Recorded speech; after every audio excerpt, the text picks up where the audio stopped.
Very good morning, everyone. Thank you so much for joining us at the NSSF Financial Literacy Program.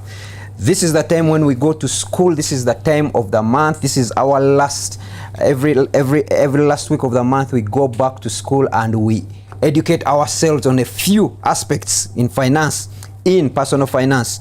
Thank you so much for joining us. My name is Mboa Apollo, the headmaster of this school. So for the next few hours, we are going to compose ourselves into school. The teachers have come already, and of course, me, the headmaster, is here. I am here for you. The school fees you have not paid, but I am still here for you.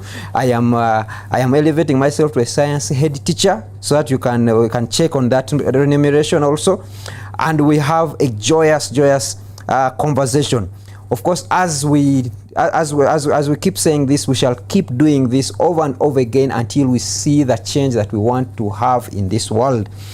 Money is, excuse me, everyone has money, and money is, everyone has experience with it, but not everyone becomes an expert at it. And that's why we have this conversation as NSSF. As Shadrach puts up those slides, my role is to really introduce this, and then I hand over to the experts. The experts of the day, the school teachers. The class teacher is here, the head prefect is here. They're going to have that conversation. But to give you a bit of perspective, as NSSF, we have decided that in the next 10 years, we need to have covered 50% of the population. And we need to have grown to over 50 trillion. We have since we've raised that number to about 80 trillion. And we need to have you, the persons we serve, at 95% satisfied. The purpose of NSSF is to make lives better. One of the reasons we're having these programs is so that we speak to your life. What aspect of your life, even as you're contributing to NSSF, is not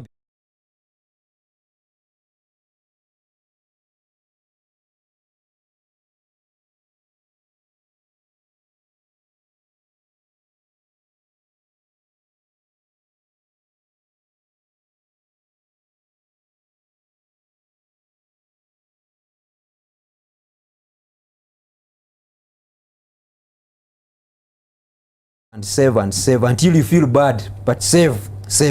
If he's kind enough to go to the next slide. One of the things, we have our bid to have 15 million Ugandans. Right now, NSSF stands at 3.2 million accounts. Of those 3.2 million accounts, about 1.2 are funded. Of that funded 1.2, it's about 800,000 that are active. But our ambition is to have 15 million Ugandans save, to have a savings that they can point to in NSSF, both in the formal and in the informal sector. So that's our mandate in the unit where I sit, which is the Enterprise and Growth Department. And we hope that by doing this, you can be aligned to this mandate. Please, if you could go to the next slide. And everyone I am talking to you, the informal sector, the diaspora, the public service. Yes, even you in public service. Yes, you're under pension, but we are saying, is it enough? Please save more. You are self-employed, you are in the formal sector. NSSF has a solution for you. Participate in these savings. Participate in the Smart Life Flexi. It has been opened up. If he's kind enough to take it to the next slide, it has been opened up for you. I had to begin with that, Kalango, because NSSF hosts all this. Host this for the public, and I needed to bring this to your attention, that what is it that they also offer. They offer the NSSF Smart Life, and it is, as if you're in the formal, informal, self-employed, diaspora, it is out there for you. You can actually scan that code if Shadrach is kind enough, and there will be a link that we can put in the chats that you can also tap at and then register. It's a 3-step process. As long as you are 16 years, you have a national ID, and you can command 500 shillings, half a chapati. If you can command 500 shillings, you can begin your savings journey today. Now, ladies and gentlemen, just to put it in perspective, if you cannot command 500 shillings and you are using a smartphone to watch this, the problem is not the economy. You are the problem. You are the problem, because if you are using data and you have failed to command 500 shillings to go to your future, you are the problem. Good morning, everyone. Again, I will leave that at that, and I just go straight to what we are doing. So over the next few months, we are going to compose ourselves into the four major expenses life brings you. We all know that as we work, one of the things that takes away the majority of our expenses, it could be is education, either for you, yourself, or your children, or your relatives, or even the neighbors, sometimes even your maid's education. Food is also taking another chunk of our expenses. Housing, whether in rent or in you building your house. The majority of your money, you will find that the bigger portions of your money that you get will go to these four things, and definitely not to leave out transport. Either you are using Pioneer bus, you are using a taxi, or you are buying your own car. You are in the market for, you have just bought your first car at 4 million, and you've also heard people saying, Basa, please allow, this is your child. You have given out your children to the Basa, you have given out your children to the head teacher. You are there saying, this is your child, this is your daughter, please allow, because you are unable to pay school fees. All this you are doing. Before we continue, we would want to understand what are your perspectives, and if Linda is kind enough, we are going to share a poll in there. What is your feel about this education? We need to frame this, and we need to frame this for our teachers for today. Number one, are you currently paying school fees? Please answer yes or no, or not anymore. Number two, how do you finance the school fees payments? Do you borrow? Do you pay in installments? Or you have planned in advance? Some of you are here with us and we are crying poverty with you, but you have paid school fees for your children 3 years from now. And then we are in the same conversation. Say the economy is doing bad, the economy is doing bad. You are giving us false confidence. Kumbe for you, your economy is sweet. Number three, what is your greatest challenge when planning for school fees? Please pick everything that is applicable to you. Is it balancing school fees with other financial goals, planning for several children on my salary every term, miscellaneous school expenses, or anything? Just tick. I want to frame this conversation so that the persons, our teachers for today, understand how they can talk to us about what they are going to say. Number four, what portion of your income do you allocate to school fees? Feel free to say, I allocate January money, or I allocate half of my salary every month, or everything, or the first 4 months are for paying school fees, or I have already used up all my year's salary in school fees. Please let us know, and I will be able to frame this. While we process the results, allow me to give you a perspective of the persons, the teachers. They will introduce themselves, but I need to make this introduction. Why them? Why them, and why this conversation? Today we have, I'll start from the middle. We have a supervisor of education, the one who makes sure that our children eat. Our children, when the hygiene is there, so many things. She's the supervisor of education services in KCCA. So she is going to give us an insight and also some confidence that actually there are schools under KCCA and they are even supervised. But that is just the start. She's also a mother. She's so many things, and she will give us a perspective. She's a teacher by training, and she has worked in, she has been on the side of where parents are coming, please allow, please allow. So we'll definitely have her insight. Next, the only gentleman. We are now crying for emancipation as men. The ladies have really taken over everything. The only gentleman on the panel, Honorable Muhammad Nsereko. Honorable, I am proud to say he's my pick for this morning. And when we are in our Bimeza there, we hear of, we always backbite people. Which car does that one drive? Which house? Where is he? So we are backbiting him, and where are his children? This one must be educating his children in all those overseas countries. Now he's here disturbing us. Only to find out that his children were going to my school. my former school, I am also Uganda Road. People, Uganda Road, oh yeah. His children were going to Uganda Road, and he was a serving member of parliament. At that point, we shifted our conversation and started saying, Omusajja Mukodo. Can you imagine now his children are going to UPE? All the money he's getting. So I'm curious to understand why. But besides that, he's also been educated. He's a father. He's a politician, and he has a perspective to bring to others. And he also has money. So these are money conversations. So, so ladies and gentlemen, and definitely the person who will be steering this wheel is Mebo, sports anchor. She's our mugezi for this conversation. She's the one who knows the English. She's the one who knows which questions to ask. She's the one even telling me now, headmaster, you have overtalked. Stop, we want to have this conversation. Allow me to just share these results as then hand back to Mebo, but just rules of the class. Here, people have chosen to call me. You have pleaded to call me headmaster, sir. Please repeat it. Sir, headmaster, sir. Thank you. She's in class because the headmaster, they decided to put a sir at the beginning and a sir at the end. So please say it again. Sir, headmaster, Thank sir. you. So Mebo, people currently paying school fees, 77% are saying yes. Wow. Only 1% are saying we are not paying school fees anymore. 22% are saying they have planned to pay. They have planned in advance. Ooh. Yes. The 77% are we are moving by hope this term, and maybe this school, and then the other this term this school, and then if they chase you, you go to the other school, you will do exams from that one. Yeah, you know those techniques, yeah? You people resonate. I know there are some of you who have really gone to 11 schools each term. How do you finance your school fees payments? 6% say they borrow.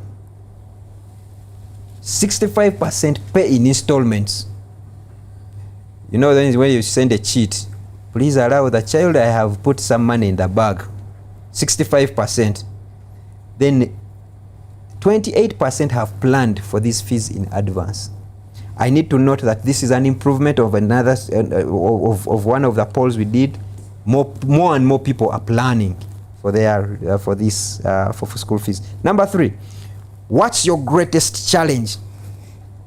Balancing school fees with other financial needs. 73% of the persons have a challenge balancing school fees. You have maternity, then school fees. You are there planning for a wedding, then they are saying, Smanya, you get a message, your school fees is due. You are planning for dinner, then they are saying, tomorrow don't send your child to school. 77% are facing that. 33% are saying, planning for several children on my salary. 35%. And then the other 24% is miscellaneous.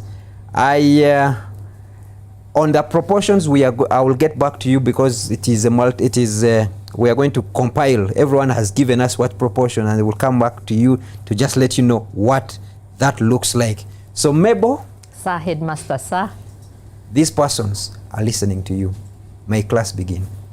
Thank you very much, and it is an honor to be moderating this NSSF literacy seminar on educating with confidence, planning for school fees. School fees is one of those things that is a very big aspect of our society, just as Sir Headmaster Sir has said. I'm always intrigued. In December, we spend like there's no January. January comes and the only word you hear is school fees, school fees, school fees. I've seen people say January has, 75 days. I think it's because we probably don't plan that well. And as Sir Headmaster Sir has said, the money is there. It's just us who need to plan properly. We need to get disciplined and hear from experts on how they have done it. We all desire great education for those we are looking after, for ourselves. And how do we do that with the rising cost of education? I'm so happy to have the panel before me. Madam Florence Troshabile, who is a supervisor with KCCA. She supervises education services, and Honorable Muhammad Nsereko, who is no stranger to most of us in Kampala. I could say the greater Uganda, and for those watching you from the diaspora, he is the former Member of Parliament for Kampala Central, where we are situated. And you'd like to think they probably don't have any problems in Kampala, but he'll be letting us know. Actually, a very good panel, I should say, Sir Headmaster, sir. So I will start with Florence, who is Supervisor of Education Services here in Kampala at KCCA, which is Kampala City Council Authority. Give us a brief overview maybe of education. What is, just briefly, education in Kampala, in the city? When I was growing up, I had the fortune of growing up here in Kampala, in Makerere. It was a good place to be. But now I see many of my my peers, my contemporaries, their children are actually studying in Wakiso. And the real Kampala Central, the Buganda roads he's talking about, don't seem to be at the level they were at 20, 30 years ago, before I reveal my age. Yeah, thank you so much, Mabel. Members, maybe for clarity, yes, my name is Choshabire Florence, Supervisor Education Services, KCCA, and basically in charge of Lubaga Division, but obviously which is not far away from the center. The conditions affecting Lubaga, the same affecting almost Central Division. Madam Mabel, you will allow me to first give it a historical perspective before I come to the current situation. For some of us when we were growing up, and maybe some people who may not be in this room but outside there listening, of my age and even above, there was a way they were looking at education and educating with confidence, what they considered to be confidence in educating their children. Different aspects would come in. We had the religious perspective, we had the socio-economic status, yes, but basically a parent would look at where his religion is. I cannot take my child to an Anglican school, I cannot take my Catholic school. You know, there are those foundations, Catholic founded, Anglican, and so on. So you would find children suffering because much as we talk about education and educating with confidence, at the end of it all, we have this learner who is either achieving positively or negatively affected, walking long distances and so on. But progressively, things kept on changing. And by then, they were only religious founded schools, if I can say. But as time went on, apart from Kampala, where we have government founded schools, Buganda Road, Nakasero, Kitante, Bat Valley, Nachivubo Primary School, those schools, But remember, they were also belonging to different sects, if you can remember. When you talk of Nakasero Primary School, then it was for top-notch, at least the level that came after the colonialists. Those were schools for colonialists. You come to schools like Chitante, it was for civil servants, but these ones in high offices, I would say. So I would like to say that things have changed now. Things have changed. And every parent now can go wherever he or she wants to take the child. But the beauty or the worst thing about this is that children at times don't take part in selection of these schools. It is the parent who chooses. Yeah. Yes. By the time the child comes to think about of the school where to go, which I think does not even happen. But at the end of it all, it is the child affected. Now let me bring you to Kampala, basically Central Division, where we have the top notch, we have the low. People think that coming to Central Division, they are only high or top notch schools, but it is not true. even those that used to be top-notch, the Nakaseros, Buganda Road, and so on, I'm happy. Members are proud of those schools. Incidentally, they are still. But very many people, because of whatever is happening, you know, there is high speed of technology, high speed of thinking like this and that, they have lost the gist of the matter. They think that Buganda roads are no longer performing. And why is this so? What is performance in the first place? People are so confused. Performance right now in Uganda is about getting 4 in primary, Yeah. P7, is about getting 8 in 8. And these days, there is even this total confusion of competence-based curriculum. They even don't know what it means.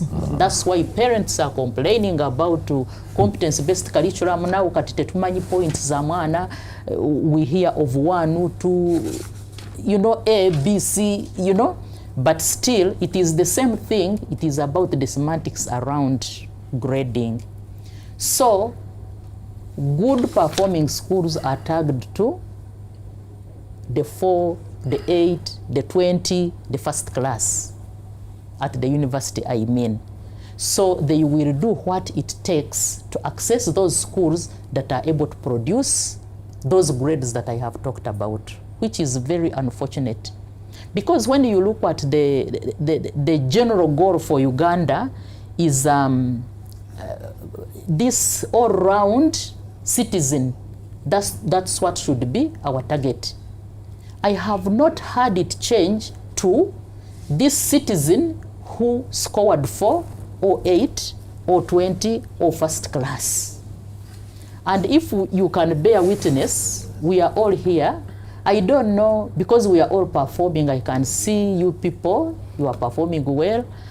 People outside there in the big offices, I don't know those ones who got 4 and they were selected upon this being in these offices. Yeah, but to cut you there, the assumption is if you get a 4, you're going to be a high achiever and you most probably will have Sir Headmaster Sir's job. NSSF will look for you because from that 4 in primary, you most probably are going to go to a good school in secondary, you'll go to a good university. So that's the assumption, I think. Yes, they didn't ask me what I got in P7 to come here. Yeah, you are very right. And that's where we are missing a point. Okay. And how are we missing it? I think that's what people need to know. When we are educating confidently, yes, we are looking at this outcome. A rounded child. Around this child who is coming to contribute positively to our communities, you know, a problem solver. And it is the reason why these days we are trying to run away from the grades, but we are now looking at competence-based teaching, assessment, and even performing. Okay. Yes. Okay, thank you very much.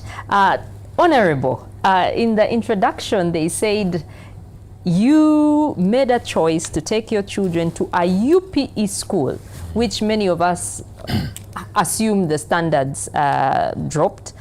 And it's not for lack of money, because we know as an MP, you have very, very, very deep pockets. The press is always talking about your salary. So we assume we know how much you earn. So I don't think it was school fees that made you choose a UPE school. And for those who don't know, UPE means Universal Primary Education. And basically it's free education. So it's almost free, I think. Yeah, so as an MP, you chose for government to pay the school fees for your children. Is that right? That is very right. And why would you? Yes, you could have been in Buganda Road yourself. I don't think it's for those sentimental reasons that you took them. Why did you make that choice? The reason I made that choice, to get onto the flow of the conversation, is basically simple. One was to give my children the experience of what the ordinary child goes through, so that builds them for the future. It's diversity. Have you seen European children coming here to dig wells and volunteer? Yes. Do you know that's part of their education curriculum? Do you know what that means? It But means they do it for like a holiday, a gap year. Not at all. It means go out from this comfort that you call inconveniencing, because they want to destroy that image in your mind that everything you get is like an habitual demand from your parents. So they tell you, go to those that you think do not deserve what you have and feel what they feel. Therefore, what happens is you move these students and send them to the downtrodden areas or to the underprivileged, so that they can live that experience and be empathetic, understand society, be innovative, and also understand that these are the majority of the people we are going to live with for a greater and longer time. Now, the experience that my children got, because I moved them from international school to UP, not even private. No, it was transitional. First to Tawhid, transitionally, from a school where they were paying $3,000 per term. Then I said, now we are going to change. Now this is 1.8. Then listen, after 1 year or 2 years, now let's move to where we pay only 40,000. And you'll be the one to carry that money to school. So the experience I got from them is that they came to terms to understand not to be very demanding. When we used to go, you know, when you used to drop them off in the morning at international school, they would carry every snacks that you know of. I want this, I want this, I want this. When they went to what we call the local UP schools, they used to ask for only 500 shillings. The tide turned. Said, Daddy, this is too much. Because the other kids just come with only 200 shillings. I can't carry 10,000 shillings. So that is the education I wanted. In so doing, they didn't need to be in class. They needed that experience to educate themselves. So in changing environment from hugely comfortable, highly thinking that everything is for their preserve and available, entitled, the sense of entitlement, to moderate, and then go and find those that come from Katanga, those that come from Kamocha, those that come from Chisenyi, and become friends with them. And up to now I can tell you the kids I'm talking about are basically now in the US, but they still have linkages with these ones, and they do things you cannot believe. The one that went to Uganda Road learned how to plait hair from the ones she met in Uganda Road. When she asked me one day to let her accompany this girl to her mother in Kamocha who was plaiting hair at the salon, my daughter learned that skill, and she has transferred that skill to earning money in the US. Wow. And now you understand the role of education. It's not the classroom in which you sit. It's not the privileges that you get. Also, change of environment is one of the experiences you get to learn different skills. Because why do you take children to school? One, teaching them the skill of association with others. Are you saying your child is going to associate with only those kids that live that international life setting?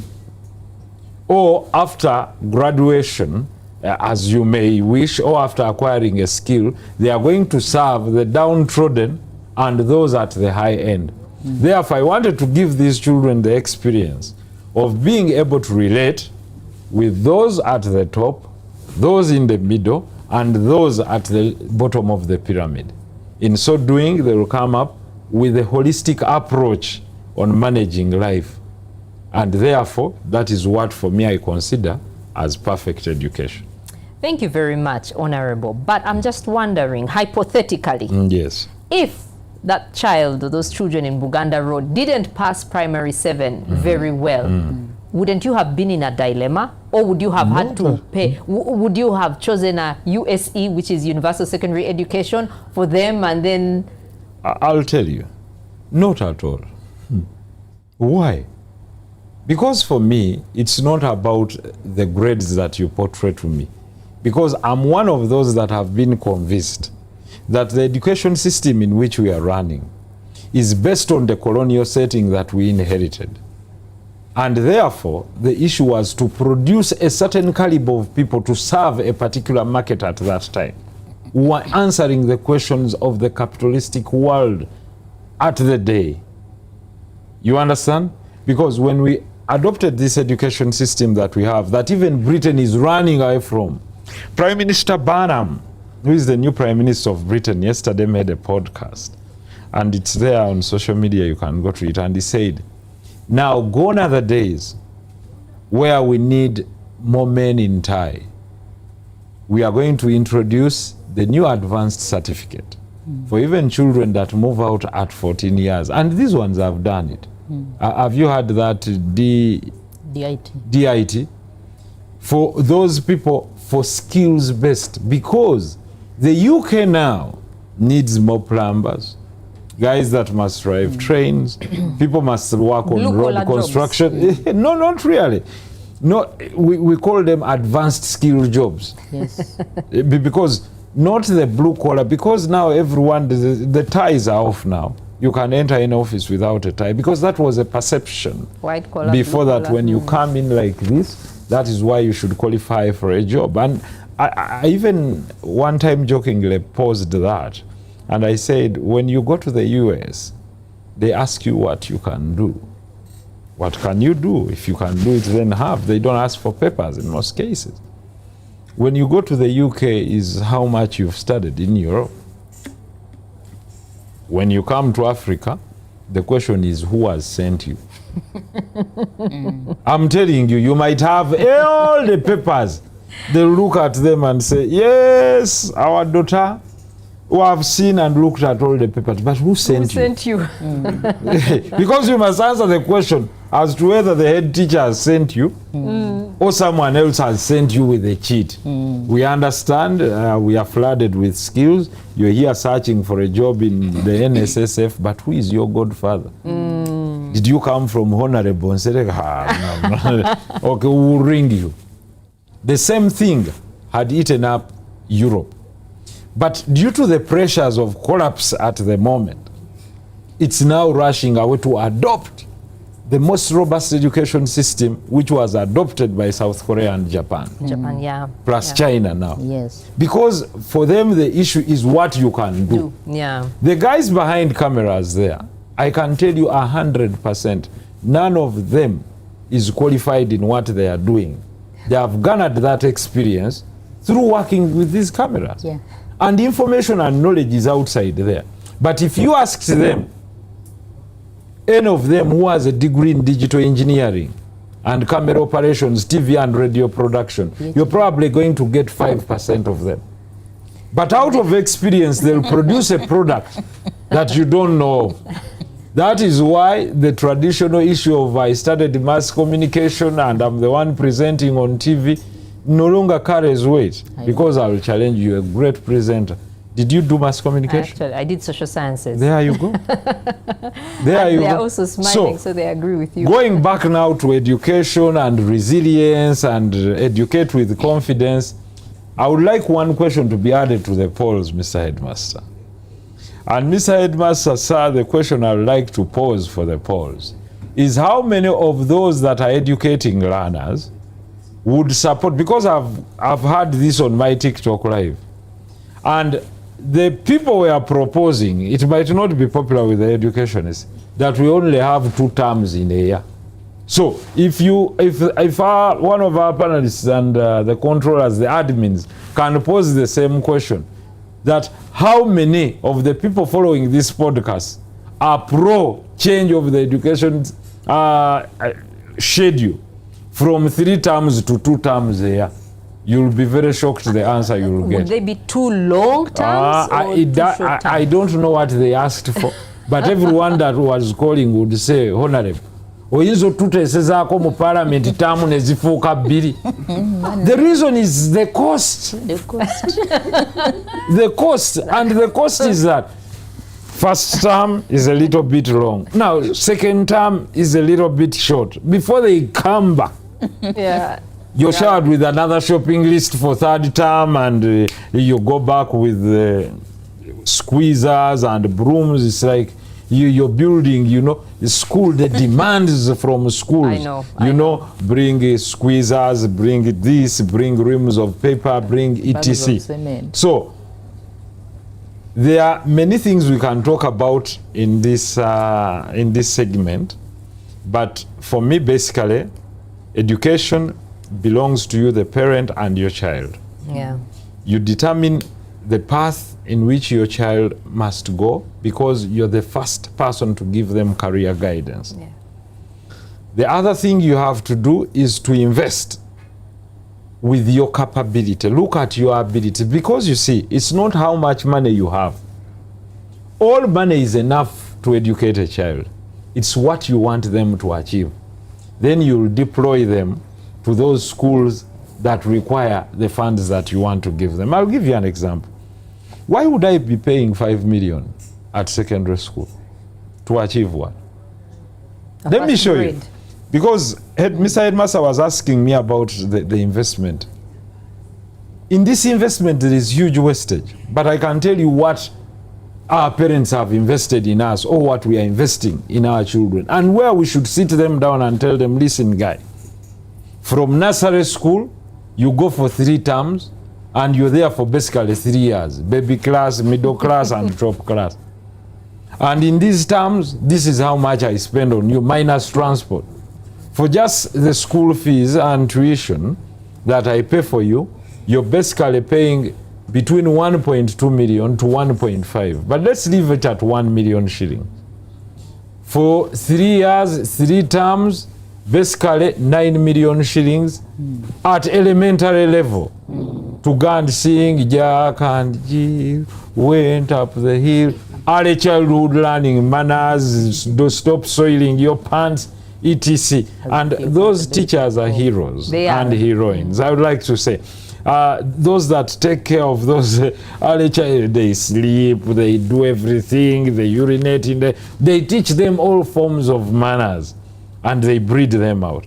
But from the food you give, the contributions you give, you spend about 15 million at that stage. Now go to the 7 years in primary school. Time 3 is 21 terms. And basically, school fees for a good school, 1.2 to 1.5 million shillings. So you can calculate that. For 21 terms that you have at 1 million shillings or 1.2. We can put it at whatever we want.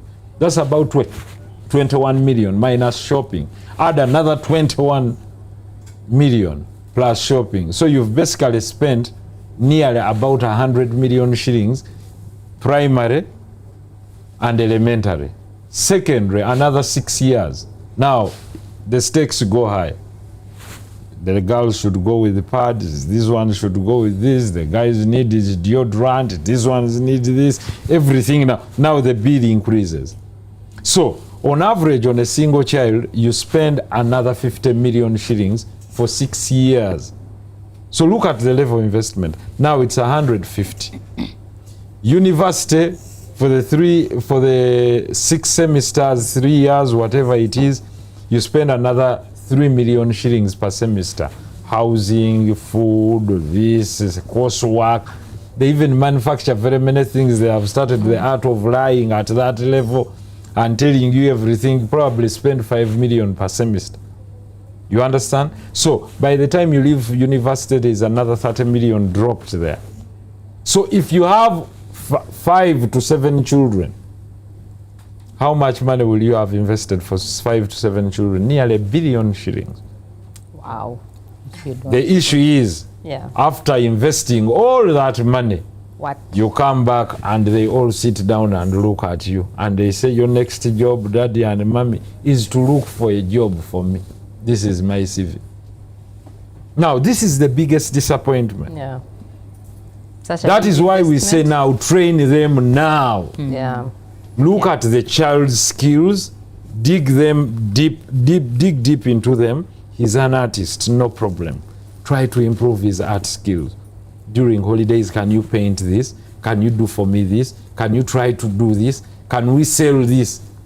Because the education system is a mismatched one completely. The reality is different. Yeah, that's true. That's why you hear people saying ebyomu class biralamu nebya actual sense biki.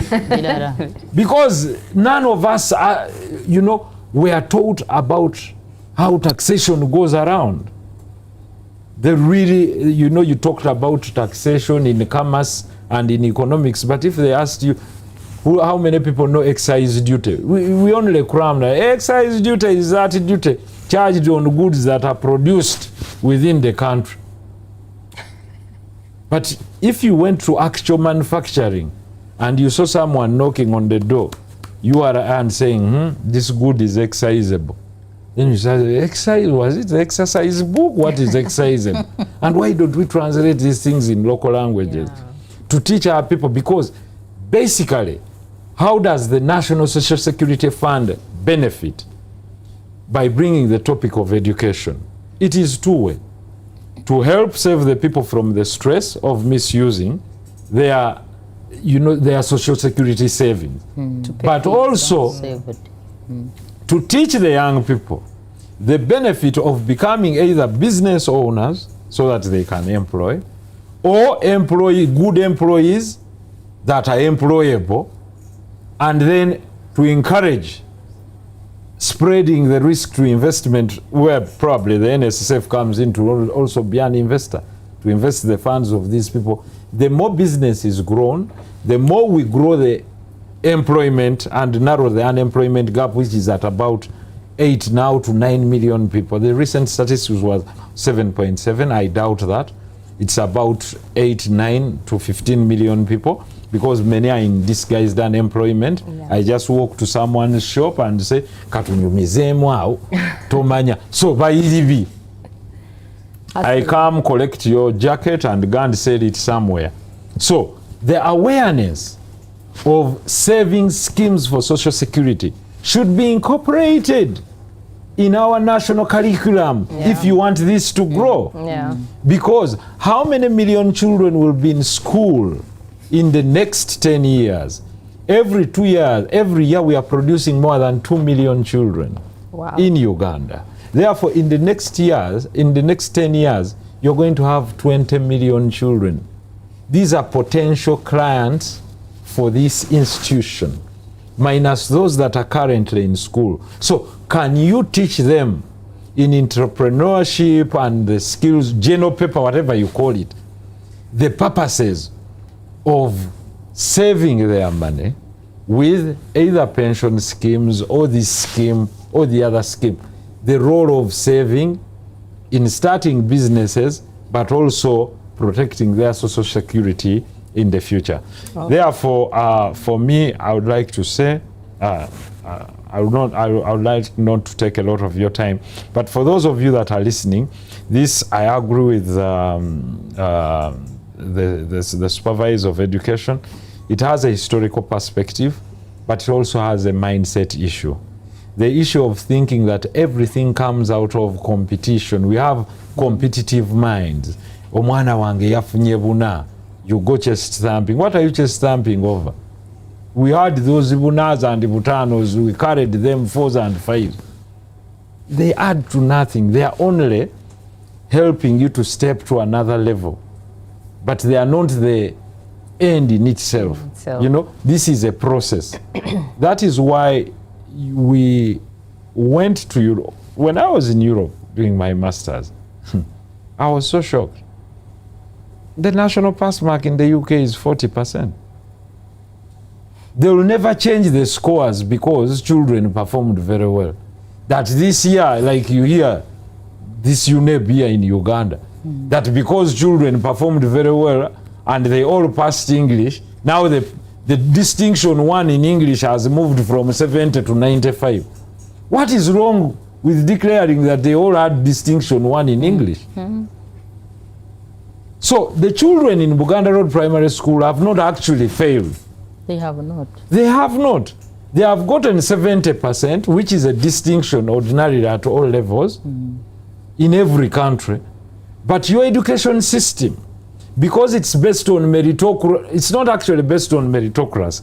It's competitive and it's a little bit rigid, and the emergence of private schools putting pressure on parents, this cycle makes these people cut down on the gradings and get distorted grades the other day. Because one person was telling me, one of the examiners, that is incredible. When the children passed science, they said now the D1 of science was at 96. Why do you change it? It should be known that a distinction is at 70%. Even if all the children in Uganda got 4, what is wrong? Again, I think that's from the colonial era. Huge. No. It's basically an African perspective of handling things. We are not dynamic. Because in Japan, they have never changed. Their distinction is at 70. Since 70 years ago, you get 70, you have a distinction. Maybe they don't want too many distinctions in And you know the reason is to limit the room for those to come and compete with their jobs in the future and opportunities, so that they limit it to those that are privileged. So that is why you see there's a lot of exam malpractice here. Yes. Because people are competing to get that D1 and it's not based on competence. What is wrong with the child from Chiriasaka Primary School in Kyankole in Masaka getting 65 and that child comes back with a C6, credit 6? That's a distinction too. It's a D2 by all standards. And that's now why you're eventually running away from reality and coming to something that parents don't understand.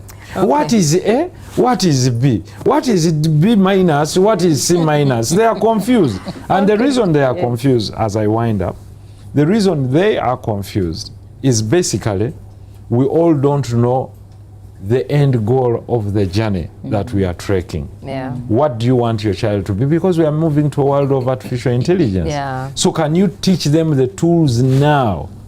We are in the Internet of Things era. When I talked about AI in 2014, Kagwanjala laughed at me. We were on NBS TV. Then I repeated it in 2016, said, you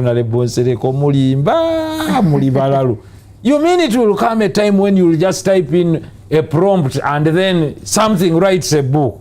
Today what is here? Okay, thank you very much, Honorable. I'd like to ask you, Madam Florence, you are a teacher by profession. Yes. If you don't mind sharing your example, maybe where your children went to school, and because we know teachers, at least in Uganda, and maybe across the world, they don't earn like Headmaster Sir, they don't earn like employees of NSSF. So how did you plan for school fees for your children? Was it a struggle? Were you those who paid 3 years in advance, as we have heard from the poll? Or were you also going to the treasurer, to the bursar, saying, oh, please, or maybe in your school as a teacher, your children studied maybe free or half price? Yeah, thank you so much. True, I am a teacher, a secondary school teacher, English language and literature. I taught for 22 years before I joined KCCA. I have 3 children, 2 boys and 1 girl. To me, it was like dream come true, I would say, just connecting to Honorable Nsereko. I never believed in spending a lot of money. I don't know, because I was a teacher, you know, at times when I'm at home, I would patch up, you know. If it is English, I would patch up. When you say patch up, you mean? As in, you know how parents are suffering these days. Homework, you suffer, you even hire someone to come and do homework. But things to do with tenses and whatnot, if it is that exercise, I would patch up, you know. Whether I was a teacher or not, I don't know. Things to do with history, geography, my husband is good at that. So you're teaching your children, is that what you're saying? Yes, or you are coaching? Up what not, I wouldn't, yeah, it would be coaching in a way, because coaching is about to guiding someone in something where you're like an expert.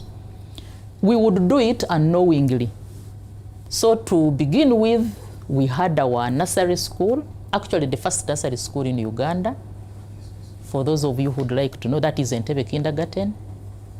Was yours? Yes, that's where my children were, and that's where I was staying by then. The first nursery school? Yeah, in Uganda, it started in 1948 by the whites. Ah, okay. I thought it was. Oh, okay, sorry. Yeah. The second one is up here, Okay. Kampala Kindergarten. The third one is Aunt Claire's in Rubaga, where I think our Kabaka went. So, we were paying little money. I started paying little money, I would say. It was affordable? Yes, it was affordable. On your teacher salary? Oh, yes. It was. My teacher salary, my husband was working, but with no stress. I'm talking of confidence. We were very confident. It was almost the only nursery school in Entebbe. You know, Entebbe is a small village. So that's where all our children would meet. And that community, I would say, built our children. You know, they are so connected, those who got a chance the first and the second. So when we somehow shifted from Entebbe and we came to Kampala, that's when they were joining primary. They went to Shimon demonstration, them, you know. Yeah. And we had no problem. They were speaking English, they were speaking Uganda, they had their language at home. This kind of competition had not started. Me, I could see my children are doing well. Now come 2007, 2006, when Shimon was, you remember what happened? At least my firstborn was in P7 then, so they gave them a chance to complete. But the second-born was going to P5. So by then we had shifted to Chisasi, and we had no nearby government school where we could take her. Chisasi Primary School was almost not there. You know what was happening before the coming in of KCCA Oye. So, but if it was like at this time, they would have gone to Chisasi. So we had to go to Kampala parents because it was the nearest school then. But anyway, with the Shimon background, what Honorable Nsereko was talking about, when we took her for the interview, the headmistress said, you know what? She passed the interview, the grade, she had 82.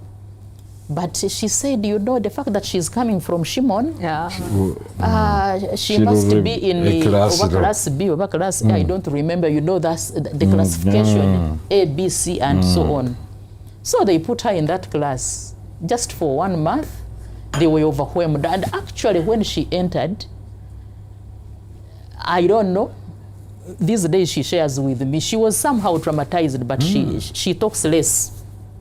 This Shimon, whenever they would read the papers after they have marked, she's in the 90s, and everyone would. Kumbe, the grounded teaching was the other side. You understand? I'm not campaigning my schools because they all belong to me. The planned and unplanned, they are all my children. So they had to shift the girl.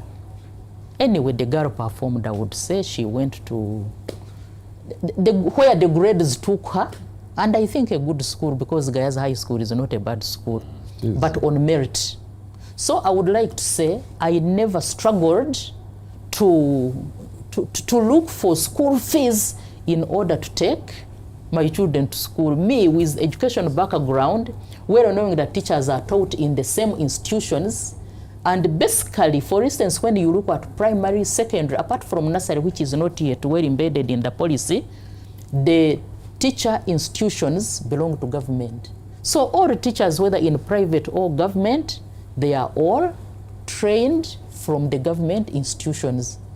I would say I know good teachers, I know bad teachers. But I would like to say the grounded teachers who teach what Honorable Nsereko is talking about are still there in those schools. That's I don't want to talk a lot about that. I would sound like I'm decampaigning schools. I'm not decampaigning any. Private schools are also performing well. I will take an example of one school in Rubaga. Mentioning the name has no harm. Yes. This is Good Times Kawala. Good Times Kawala, I'm proud of them because every time I go to their functions, they bring their old students. So one of their old students is the engine behind the production of these buses that we have right now. Motors. Yes. The buses we see that are coming. is from Good Times Kawala. So I'm not saying government schools, private schools, this one is bad, the other one is no. It is about embracing the curriculum. By the way, Ugandan curriculum has no problem. No, it is about the mode of delivery. I'm sure many people would disagree with you when you say the curriculum has no... Yes, we were taught to cram, but all these things we studied about the Rhinelands, about North America, the prairies, Tennessee Valley Authority. Yes. How is that practical? Let me tell you how the curriculum is not the problem, but it is the mode of delivery. Me, I did Tennessee Valley. Tennessee Valley Authority in geography. But our teachers would teach us that because remember the materials were there, okay, of teaching us about those contours and so on. But they would still bring us back to Uganda. We have Kabale, we have Chisoro, we have many hill areas where we have the terrain that would, you know, take the example of those, you know, you understand what I mean? Yes, so it depends on you. We study about Napoleon and what he did in history. What's wrong with bringing the Napoleon experience to Ugandan politics so that people can understand? So maybe for future parliamentarians. Yes, when I'm a teacher in class and I'm teaching and I bring that example, who is going to say, Florence, you have done a wrong thing?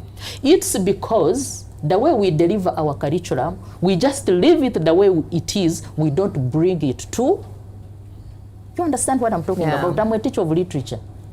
I did Chinua Achebe, I did Things Fall Apart, I did The River Between, I did those English books and so on. But what's wrong with me getting the lessons from those books and I bring them here in Uganda? The cultures we see about the yams and what not in Chinua Achebe, can't I talk about our Rumonde? Can't I talk about, don't we have feasts around our food like the Nigerians do? That is the mode of delivery I'm talking about. They are good teachers and bad teachers, I would say. Don't you celebrate your good teachers? Don't you celebrate your... No, we definitely do. But maybe what she's saying at the moment, and something we have to reconsider. Yes. We are not saying it's bad. No one say, because it produced you, it produced her, it produced everyone here. But the issue is, the rate at which the world is moving, it might not be compatible anymore. Yes. For example, and I'll give you from past history, the engineers that were trained on manuals of production of machines in factories that were non-computerized find it a little bit difficult right now to be deployed on the new machinery. The reason is that the manuals have completely changed. You understand? You remember old mechanics who would say, Linya kao, eyo katautu ya gundi. Now there is a computer that you deploy and just put it there. Life has been made easy, information is findable. Yes. So because before information was hard to find, the question is saying, is there any reason that the basis of denial of grades for someone not to progress should be based on not having passed the issue of why Napoleon failed in the Moscow campaign? So would that be reason enough to deny your child the reason to enter law school? Because, just I'm giving an example. Because the question, you know, there was what is a question approach. I'll give you an example. In history, we had a question that the restored Bourbons learned nothing and forgot nothing. And the question would be justify. Justify is one way. You can't say, however, they did. I mean, the question has given you the direction. So, would it be so detrimental that the failure of the child to pass this question and lose 25 marks because of question approach would determine the future of this child, that they would get F because they misfired on the question approach of this similar question? You understand? Yes. So setting exams with the basis to fail children, not to find out their competence. And that's why I'm saying this new curriculum is good, because what would be the work ethic ordinarily? We sit down, it teaches team building, because this is how you ordinarily work. Trying to shape a child in a working environment that is real in the world we are living in at the moment. That is what I'm trying to say. Not that the education system we had is basically not good, but the reality is it is expired. For what we are talking about today, we are using drones to irrigate, and now you're still teaching people the Tennessee Valley Authority. But you know, I'm saying, I'm trying to tell you, the St. Lawrence Seaway. You understand what I'm saying? I'm not saying it's not good to share experiences, but it should not be the reason as to why an African child fails geography.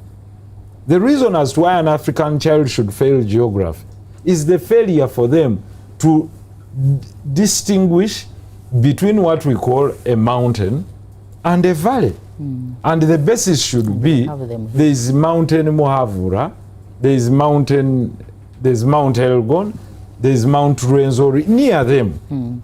Before you talk about the Grand Canyons in North Dakota, you understand? What I'm trying to say is that you're giving a teacher a manual to teach about the problems faced in New York. You remember this in geography paper too. Yes. They talk about traffic congestion in New York. Listen, the teacher talking about traffic congestion in New York has never stepped in New York.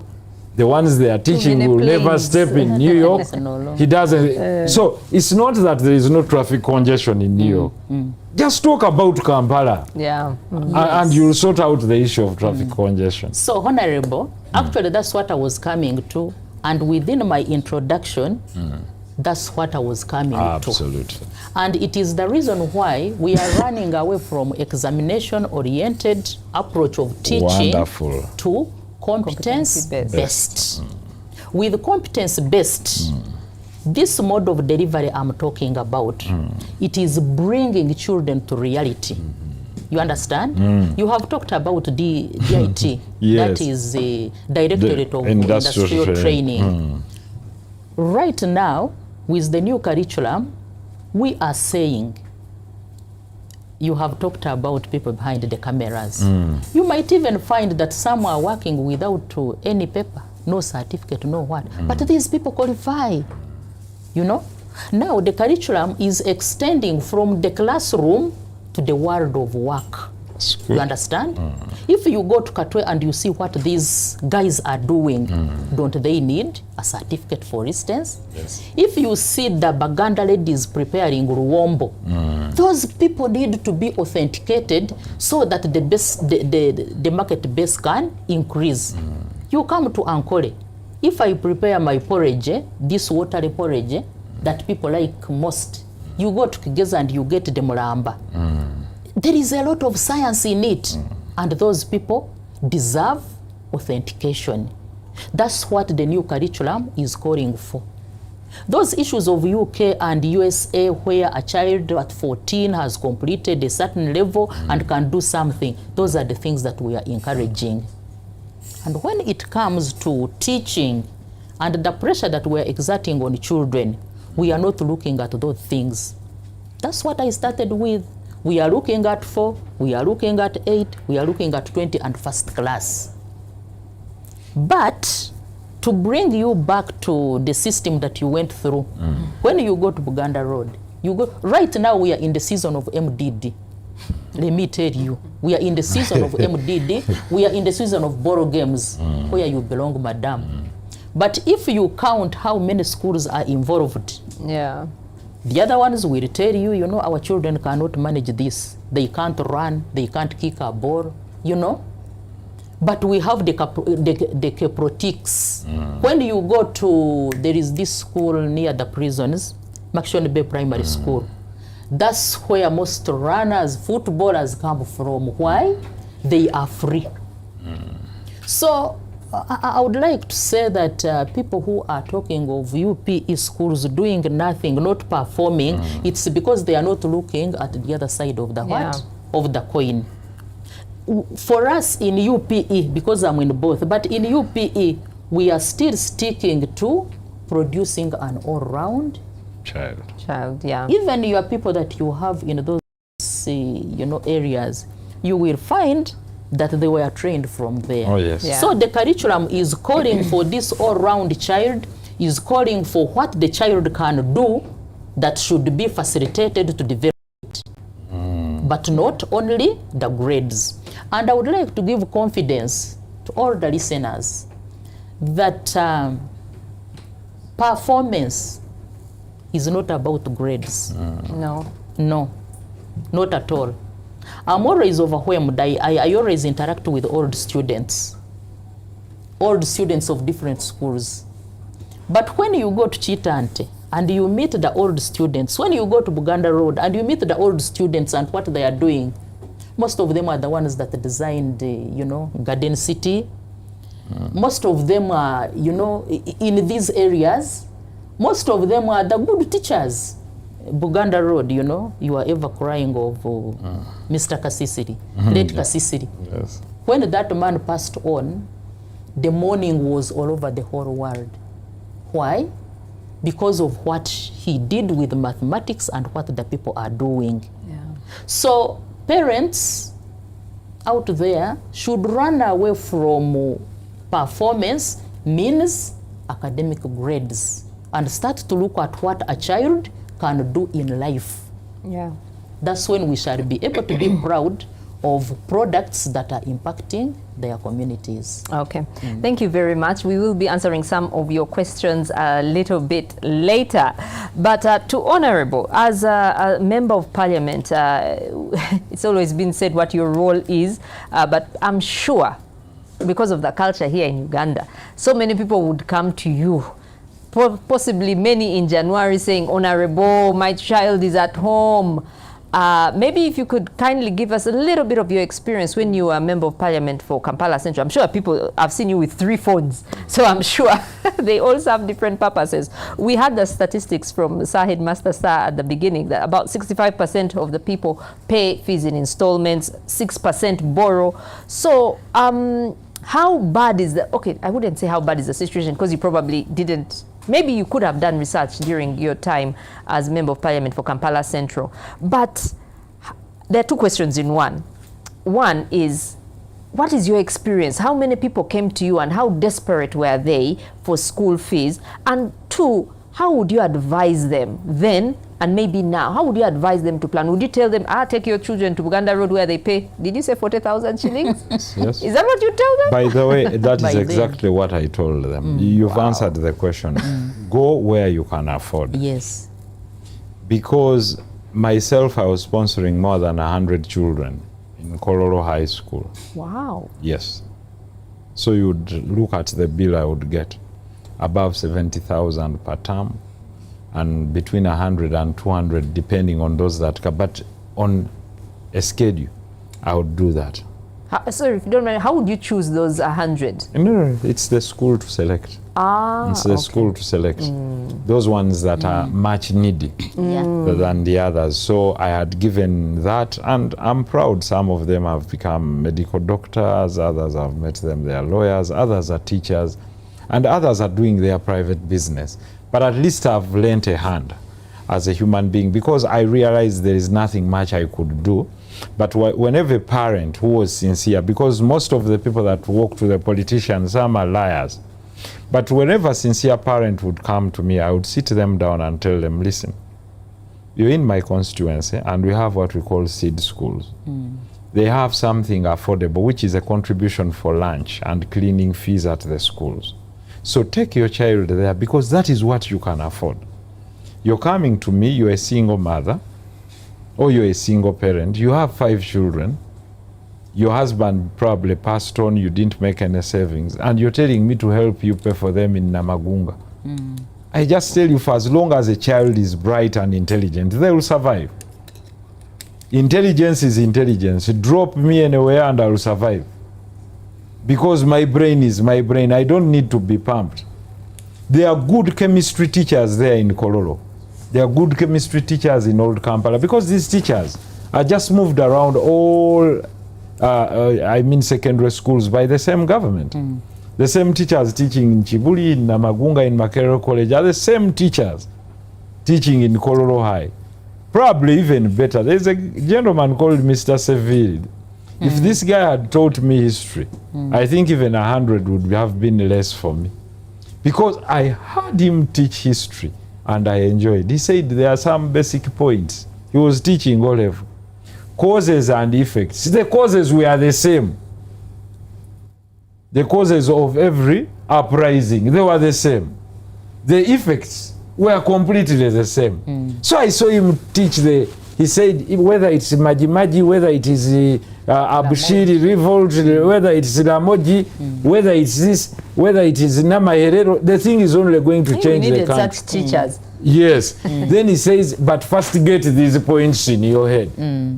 Effects. After there was a rebellion, there would be loss of lives automatically. Because of loss of lives, the next point would be depopulation. Automatically. Because lives were lost, therefore property was also what? Was also destroyed. You understand? So at the end of the day, he says, first get these 3 marks. Because at that level, it's only outlining. Effects are the same. The causes of migrations were the same. Wars, diseases, Lack of food. lack of enough water, lack of enough pastures. Because communities that basically migrated were looking for better soils, greener pastures, access to more water. That's why you had the migration of the people all the way from Ethiopia, following the plains of the Turkana and settling in Karamoja. The movement of the Hamites. Those that followed the Nile Hamites, you know why. It's the water pattern. Now, the issue is how to relay the information to the child and make them enjoy a subject. That is why you found that some subjects were enjoyable. Now, coming back to this, because I want to communicate to the saver, the young saver, the old saver, and that one that is still struggling, the 77% that are saying we are paying in installments. Listen, all hope is not lost. The reason is one, why you're paying in installments is because you're punching above your weight. Sit down your child and your spouse and tell them you're intelligent, but I want to give you another experience. You take them to Chiswa Primary School. Even here. The pressure is peer. Yeah. Because your wife goes to a gym with certain ladies and they are saying, ha, owange no tali ku Econs International. Nadda nagamba muzeeyi, Econs yakutta omuliro. Because you're in the era of kibalukiddewa gye kabalukira mwenna gye mugenda. And this is basically feminine. Kati abaana abange era munnange era tunaakola tutya. Stop that. Sit with your husband and understand how much money you earn. And you say, it's not about public opinion. That is why Europe grew. No one has time to listen to who you're talking about. But this rumor mongering mutudde ati munnange abaana booli banye Kampala parents bagenzeke Dubai. Omusajja omusindisa, but this guy is going to Uganda still basically to have his kids also go to Dubai because it's ostensive. It shows class in society. No. Go for what you can afford. Yeah. You're still a young family. You can afford a boarding school. Put the kids in a boarding school. There are new boarding schools that are now emerging. I'll give you the experience. My own. My child is called Liam Rahim Sereko. He was in British school, BSK. Paying well. Good school.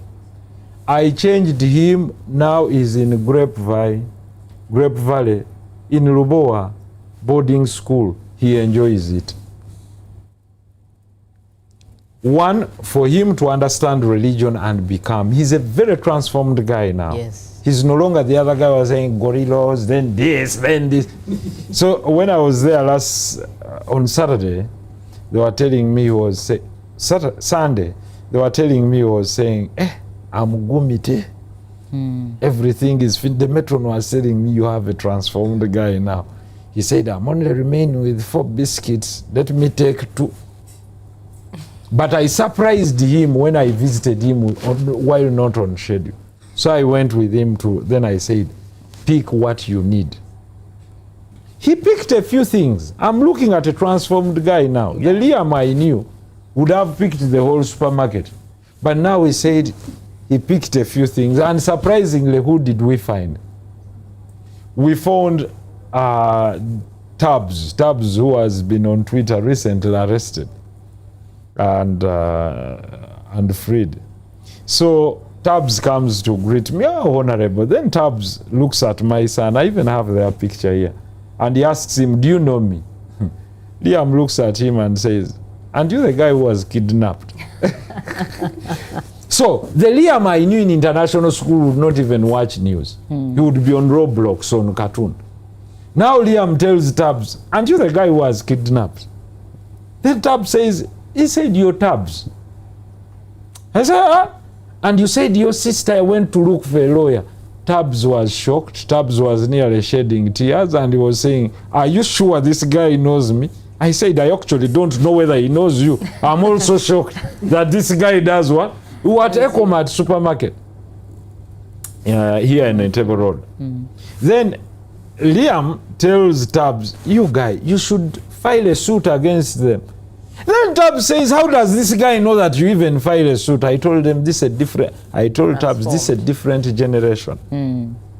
What you think they don't know, they actually know, they know some things better than us. We only have to give them a chance and interact with them, then make them face different realities. But when I was there before, Liam had never done charity, being in an international school. So he told me, Dad, let's reduce the things we are buying because school told us we are going to do charity at a certain school where they don't have. Now, can we save this 100,000 plus the 50,000 Tubbs has given me so that I give it out in charity? Now I'm seeing a transformed affection now. But what am I paying for Liam? I wanted him to hold a grasp of the Quran now, which is doing very well. From international now he has the whole Yasaruna and the Jews in just 2 terms. But we are paying 1.2 million shillings.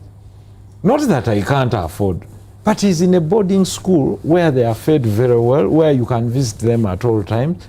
But he was paying 3,000. Not that I cannot afford, but there is something I want to pick out of this. He's a boy. He must be humble. The world is going to be tough. And from there, progressively, we shall also go through UPE like others did. After learning this phase, he will come back to be roasted.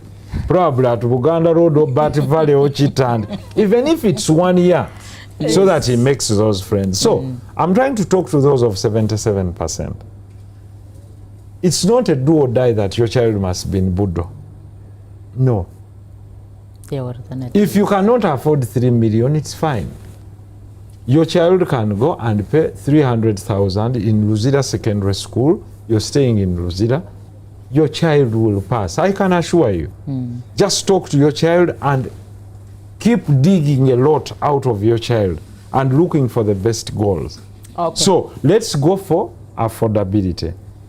Not more than 5% of your net wage should be spent on school fees. If you earn 1 million... Yes, I just wanted to ask, what percentage? In my opinion, if you earn 1 million, use 50,000. Take off 50,000 per month and put it for a single child. 1 million is enough. That's like 5%. Yes.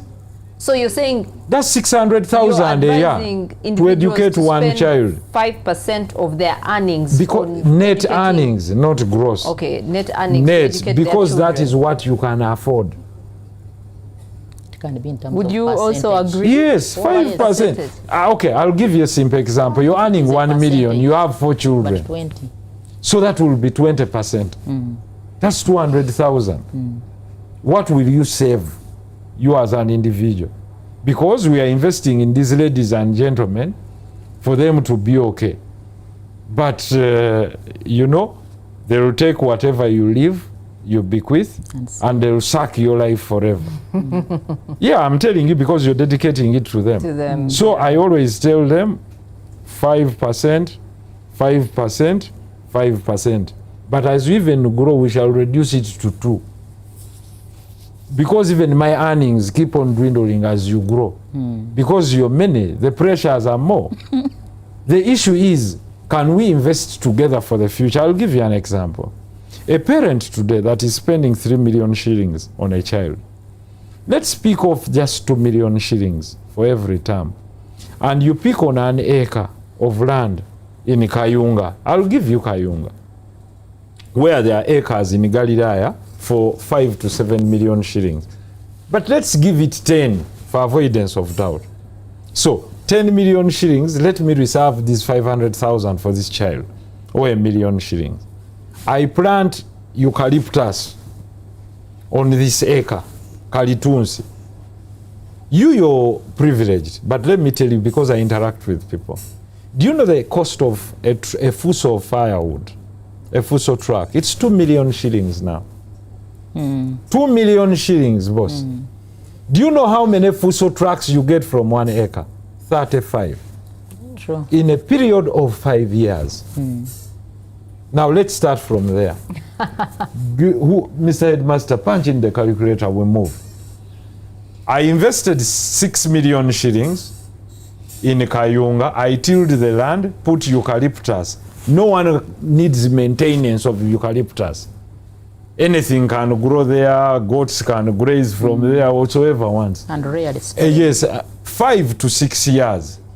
The land's value would have appreciated to 22 million shillings or 25. Correct? Yes. But the eucalyptus, the cost of a truck of eucalyptus in the next 5 years will be 4 million shillings. I'll still pick 35 trucks from 1 acre. Can you calculate for me the 4 million shillings for 35 trucks, how much money I would make for this same child? Punch in. 140 million shillings. So what you spent was enriching a private school owner who is in turn going to come and be your money lender or buy you out, when you would invest the very same money to enrich yourself and the child. In future. To enrich yourself and the what? And you take him there and you say to Simbekali Tunsono, you will see it after 5 years. This is a practical lesson on how they can learn to make money. You take him and say, put it here. Or if you've planted avocado house from 1 acre, you'll make, after 6 years, another 80 to 90 million shillings an acre, and they would have this acre for the next 45 years, where they'll be yielding, you know, products from there. Avocado house. But I've even talked about, we can talk about, someone told me, Muse, for me I only saw land with a wetland. I said, don't worry. You can use it. He said, for what? I told him, plant bamboo. Bamboo is used, it's to make briquettes, or even if you cut it down, it can be used as firewood, what we call firewood. It's even hardwood. Cut, it grows again. Cut, it grows again in 6 months. You understand what I'm saying? Not pine. 1 truck of bamboo, I'm telling you, 1 truck of bamboo is 1.2 million shillings. You can use it to make pads, you can use it to make paper, you can use it to make renewable energy, The flow ground. And who is doing it? Indian guys, Chinese. not and Chinese, have gone to northern Uganda and they are doing the planting. And you're here struggling to buy an acre for 50 million shillings because they want to hear that you have an acre in Butabika for 500 million shillings. And the other guy is a very rich guy who has gone for an acre that costs 6 million shillings, but for the value added. Therefore, this goes back to the same basic question in investment. Is it what you have or what you do on what you have? I leave you with an acre in Kololo, you don't make 100 million shillings, you turn it into a washing bay. Someone gets the same acre in Noya for 1 million shillings or 1.2 and plants eucalyptus and makes more money than you. Therefore, it's mindset, strategic investment, and living within your means. That is why by the age of 40, 45, you have non-communicable diseases due to stress. I'm someone who has put children in international schools before. I've now sat down parents and told them, this is a mistake we did. International schools are for international expatriates working in these countries. Perfect. Because they are paid for by these institutions. They are not ours. We misallocated the skills of our children. Thank God they went through and transformed, but the reality is we don't need that. It's not ours. It's for these roaming guys, ambassadors, works for World Food Program. Yes. So if you're in NSSF and you're here, listen to me. You're going to grapple with one question. Is where you're going to take your child after grade 13 to study. And then you'll start thinking about, okay, the US, how much do they pay? Can I get a scholarship? Is it a partial scholarship? What am I going to sell? You're going to produce less, you're going to be more stressed, this is going to lead to family breakup because there's a lot of stress. And you know that is the bubble in which you've been living, the families. Oh, Janet is calling her friends, Naluni is in Switzerland, they are on holiday, and then she looks at you and it's like a given, Mommy, aren't we going on holiday in London this weekend? Then you look at her and you don't want to say, but the job is over in NSSF because we are getting a free ticket that time. Things change. So, shape this child to understand immediately that bidisi byaffe. We are only trying to demochi mu byaffe. Therefore, commensuration is what you earn commensurate to what you spend, mainly on education. Education is an overhead cost to you. Competition came because of the introduction of private schools. Before government schools were affordable and cheap. And you would go there, like you say, hey, Basa, please handle. And the Basa was, you know, a government employee would say. But to go now to a government school, and now it also charges 3 million shillings, 2 million shillings, is absolutely wrong.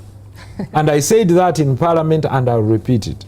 Okay. There is no reason as to why a school, don't get it bad, Gayaza, Nabisunsa and what, that we are already handed over and subsidized to government, are really still charging 3 million, 2 million shillings. They should be charging 500, 600,000 because they are meant to take in parents of children, children whose parents are civil servants.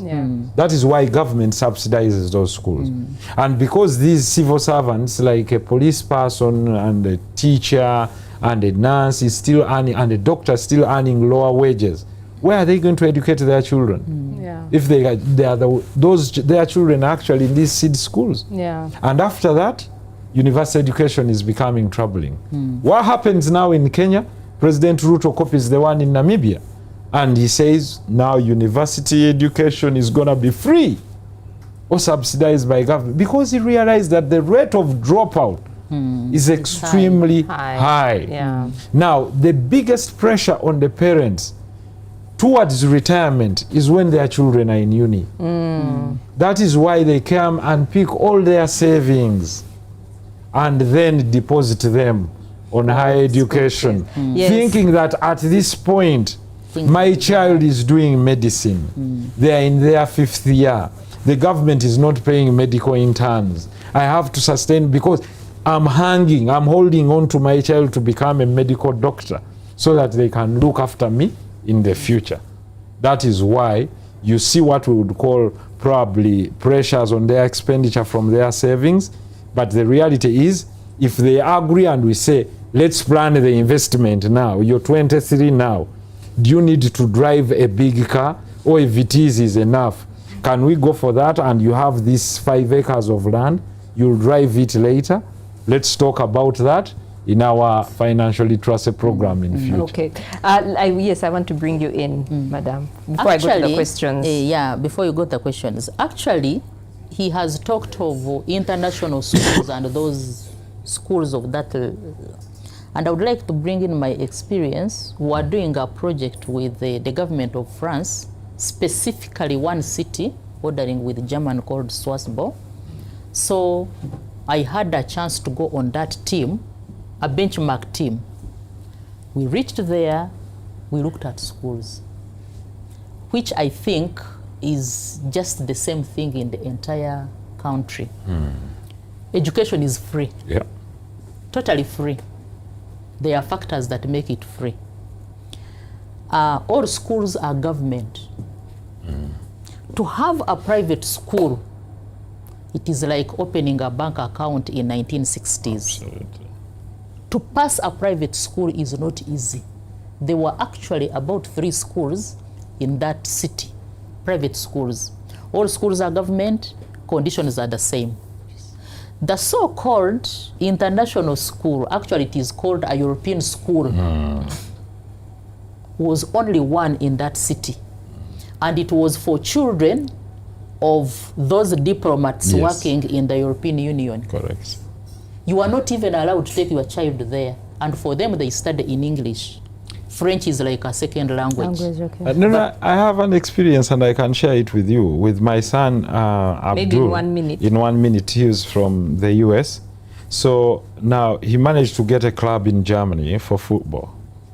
The issue was that me and the 1/8 of the parents had to immigrate to Germany because that's the rules under FIFA. So the only other thing we had is to look for an international school to take him on. Yes. And that was Augsburg International School. My friend, I would like to tell the people we had to write to the highest levels, to the German Federation. Then the Federation of German Football now had to write to the leadership in Germany, then communicate to the US government. Then it needed a letter from the Ugandan government for this child to be admitted. So by the time the admission even came, I looked at the fees and I told my son to be there, because have you seen this? This is 48,000 euros a term. Namuga mwana wange zino sente tusobola zizimba mu ekizimbe e Kampala, somereyo boli wakusamba mupiira olikola ki? Naye nange neematiza mu mutima that it is not what? After them giving me an admission, after 3 months, they presented an admission and they said, we only accept 95% payment. But I looked at the tuition was 42,000 euros. I'm not interested. I was actually joking. Okay, okay. Moving on to some questions which I think Sir Headmaster Sir will answer towards the end. You're very right. What are some of the steps for me to acquire my savings for children's school fees since I have joined late? And then Vincent says, how can I grow my NSSF? And then Odongo here says, can I get a school fees loan and apply to a private school? And then one question here for Honorable Nsereko, what specific measures has the government of Uganda put in place to strengthen and support internship programs for students, especially considering how critical these programs are for the practical skills development and employability? And maybe as you're thinking of an answer, Honorable, I wanted to ask you, Madam Florence, what are you doing to bring the Ebigenderako, other than school fees, all these additions? What are you doing as KCCA? How do you monitor the school trips, the brooms, the reams of paper? You mentioned a rec, I think, at the beginning, all those other things. So what are you doing? How can you enforce these schools to have, you know, reduce the requirements they ask? Uniform. Schools require you buy uniform from them, and their uniforms are quite costly. Just navy blue trouser or navy blue skirt, and it's quite costly. So what are you doing or what can you do as KCCA? Yes, I'm asking, you can answer before he answers about the interns. Oh yeah, thank you so much. As KCCA, I've already told you, I'm in the Directorate of Education and Social Services. KCCA is like a consortium, I would say, because every government ministry, we have a stake or has a stake in KCCA. If it is engineering, still we are controlled from Ministry of Works and Transport. If it is education, we are controlled from Ministry of Education. Ours would be on guidelines, but guidelines set from up there. Yeah. You know, when UPE and USE came on board, there are those schools that remained in USE, were put USE, and others remained non-USE. For government UPE schools, all of them, okay? But we have private aside. Where we have failed to, I would say where we have a challenge to control is where we are working in a diverse situation. This government school will tell you I'm non-USE, and it is, the biggest part is under central government. The part which is decentralized is about, you know, like overseeing, I inspect schools, the sanitation issues, and so on. So this belief of we are non-USE and we can do whatever we want is what is causing problems.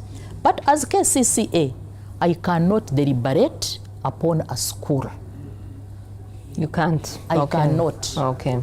Do you see what is happening now? The cleaning exercise that took place on Saturday, it was not only KCCA, but it was countrywide. Yeah. Everywhere in the country, actually people were shocked. You saw the Bagole sweeping the road because everything was on a standstill. So if the regulatory framework can come up and control from up, for us as agencies, we shall be able to. Then another scenario comes in with parents. Some people call it kajanja, but I think it is a wrong word. Some people call it kajanja. Akajanja kabazadde, the so-called good school. I can afford. Even in meetings, when these law parents are deliberating, you find others saying, but if you cannot manage, you keep quiet, shut up. Because they know how they joined that school, they don't want to miss the opportunity. So these low-income earners whose children are performing well and they deserve to go to those schools, they are already suffocated. They are not listened to.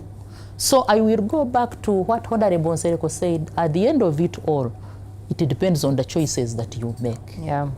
What is actually forcing you to go to this school when you know you are going through a lot? To pay. As education, KCCA, I would like to say that opportunities are so many, but people don't know where to get information from. You get it? Me, I always advise parents when they come to me, even students, because they are those ones who pay their own school fees. I am in this school, I'm in boarding, we are paying 500. Kumbe, there is a school like Chitebi SS. Chitebi SS has 4,000 plus children.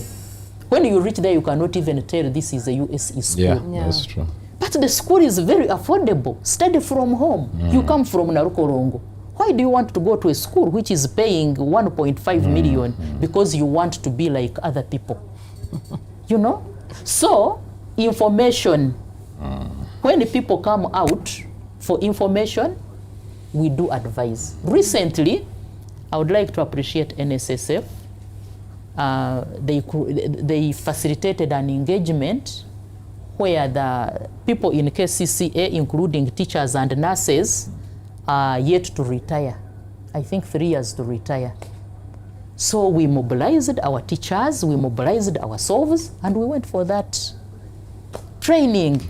It was really good. All of these options you are talking about, the planting of trees, the what, they had sourced for people who are in these different areas.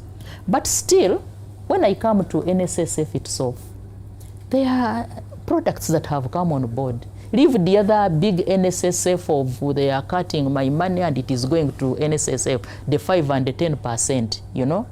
That one takes long. When you think of 40 years, 55, and you know, till you retire. But there are these new products that have come. Smart Flexi. Smart Flex.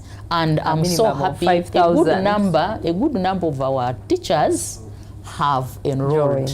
Actually, I'm even one of the people who have enrolled. Hearing from the horse's mouth. Yes, I told people, you go, let's go and register. So this money is going to grow. And if I can add on, when we talk of paying school fees, It is not about that percent that is no longer paying school fees. We are grandparents. You don't know what the future holds. You have your son, you have your daughter, you have your relatives. God forbid, they pass on. So should I say me, I completed, this is my money I have saved for quite a long time, bana mwemwe feko. So at times we save for that that rainy season, because you don't know what the future holds. So this product of Smart Life Flex is so convenient. Every time I have an engagement, I tell them it is no longer like, you know, it is a bond or it is a bill where they give you a particular time. But you can access this money anytime you want it. But the bottom line is save. Okay, we have quite a number of questions. So, Honorable, I hope you remember your question. Yes, I do. Yes, I do. Someone here who is also agreeing. They went to a school in Chabadaza, I think that's Masaka, and our teachers were from Chivivi SS, and I passed O level very well. That is Swabura, someone is saying it. And then someone also wants you to mention the name of the teacher you mentioned. But if you could please answer that question as I prepare the others. He talks about government policy on interns. Yes. Of course, internship is part of education, putting it in practical manner. The issue is whether there are enough companies to onboard the student population that we have. That's the most unfortunate part of it. And of course, it has been riddled with corruption as well, that people ask for kickbacks to get people in juicy intern departments of government. I mean, those in human resource offices should take this up.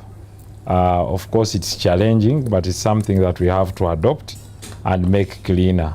But for universities having introduced this and tertiary institutions, I think it offers opportunity, one, to both employers to get from a pool of resources that they have not invested in form of money, but also for the students to garner the experience they need to either start their own businesses or to be part of the employment cycle by the employers. But someone talked about the expenses. Odongo is looking for loan. One Odongo, don't look for school fees loan. Let me address Odong. Odong, my brother, don't hang yourself by looking for school fees loan. Go for where you can afford. I believe your child is completely intelligent, is not, I want to believe is not one of those children with special needs that if you don't take him to a particular school, for example, those suffering from autism and others, that they will not survive.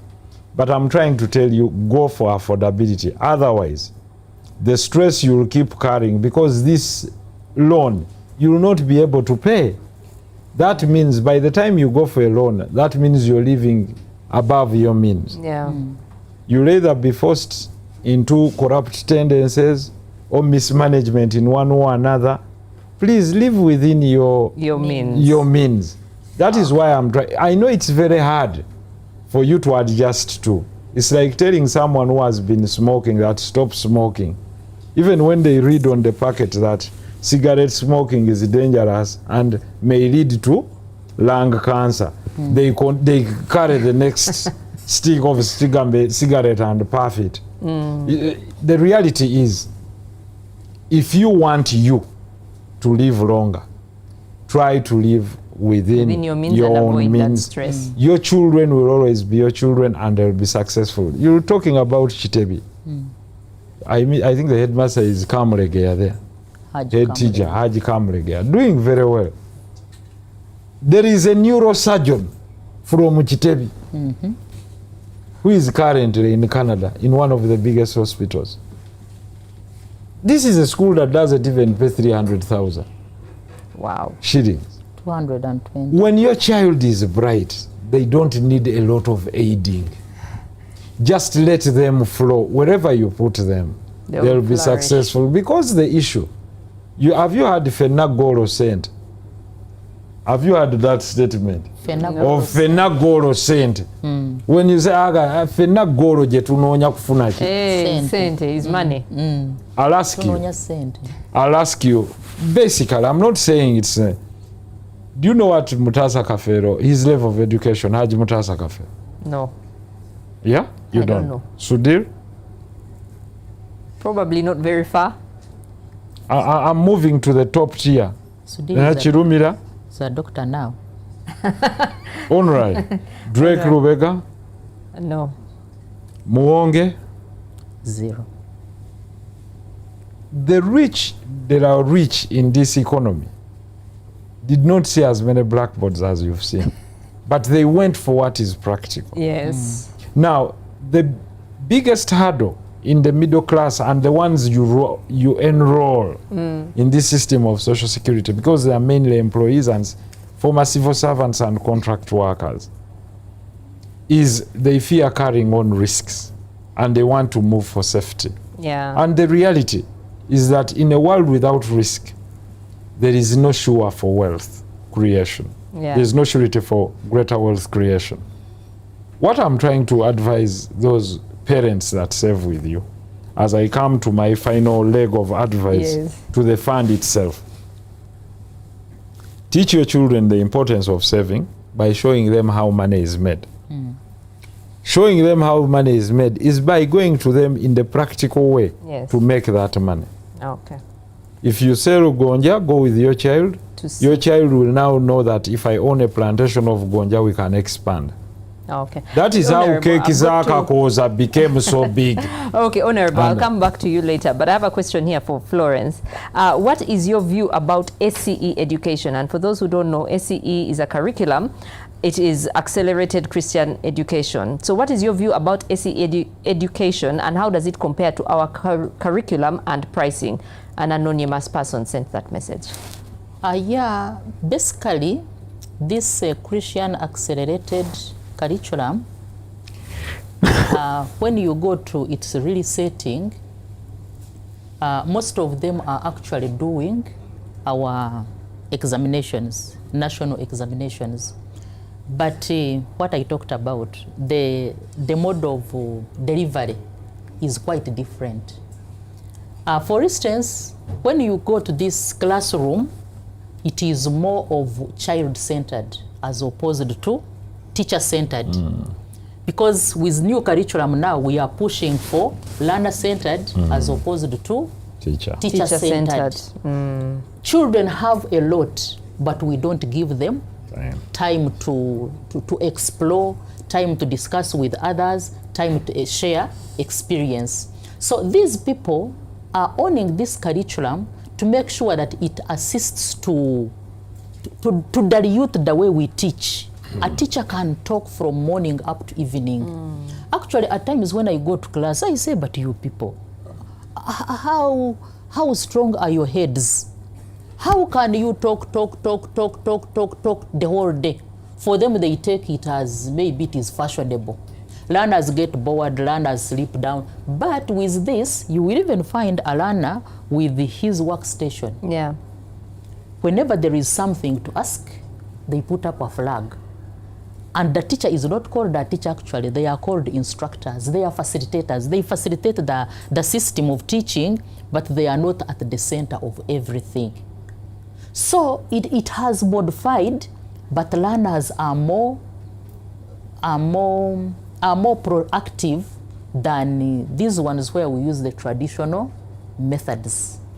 You understand? Yes. Yeah, it is always accredited from South Africa, and most schools have taken it up. There's a similar question here. Yes. Sorry. How you can also talk about homeschooling as you conclude with SCE. Yeah.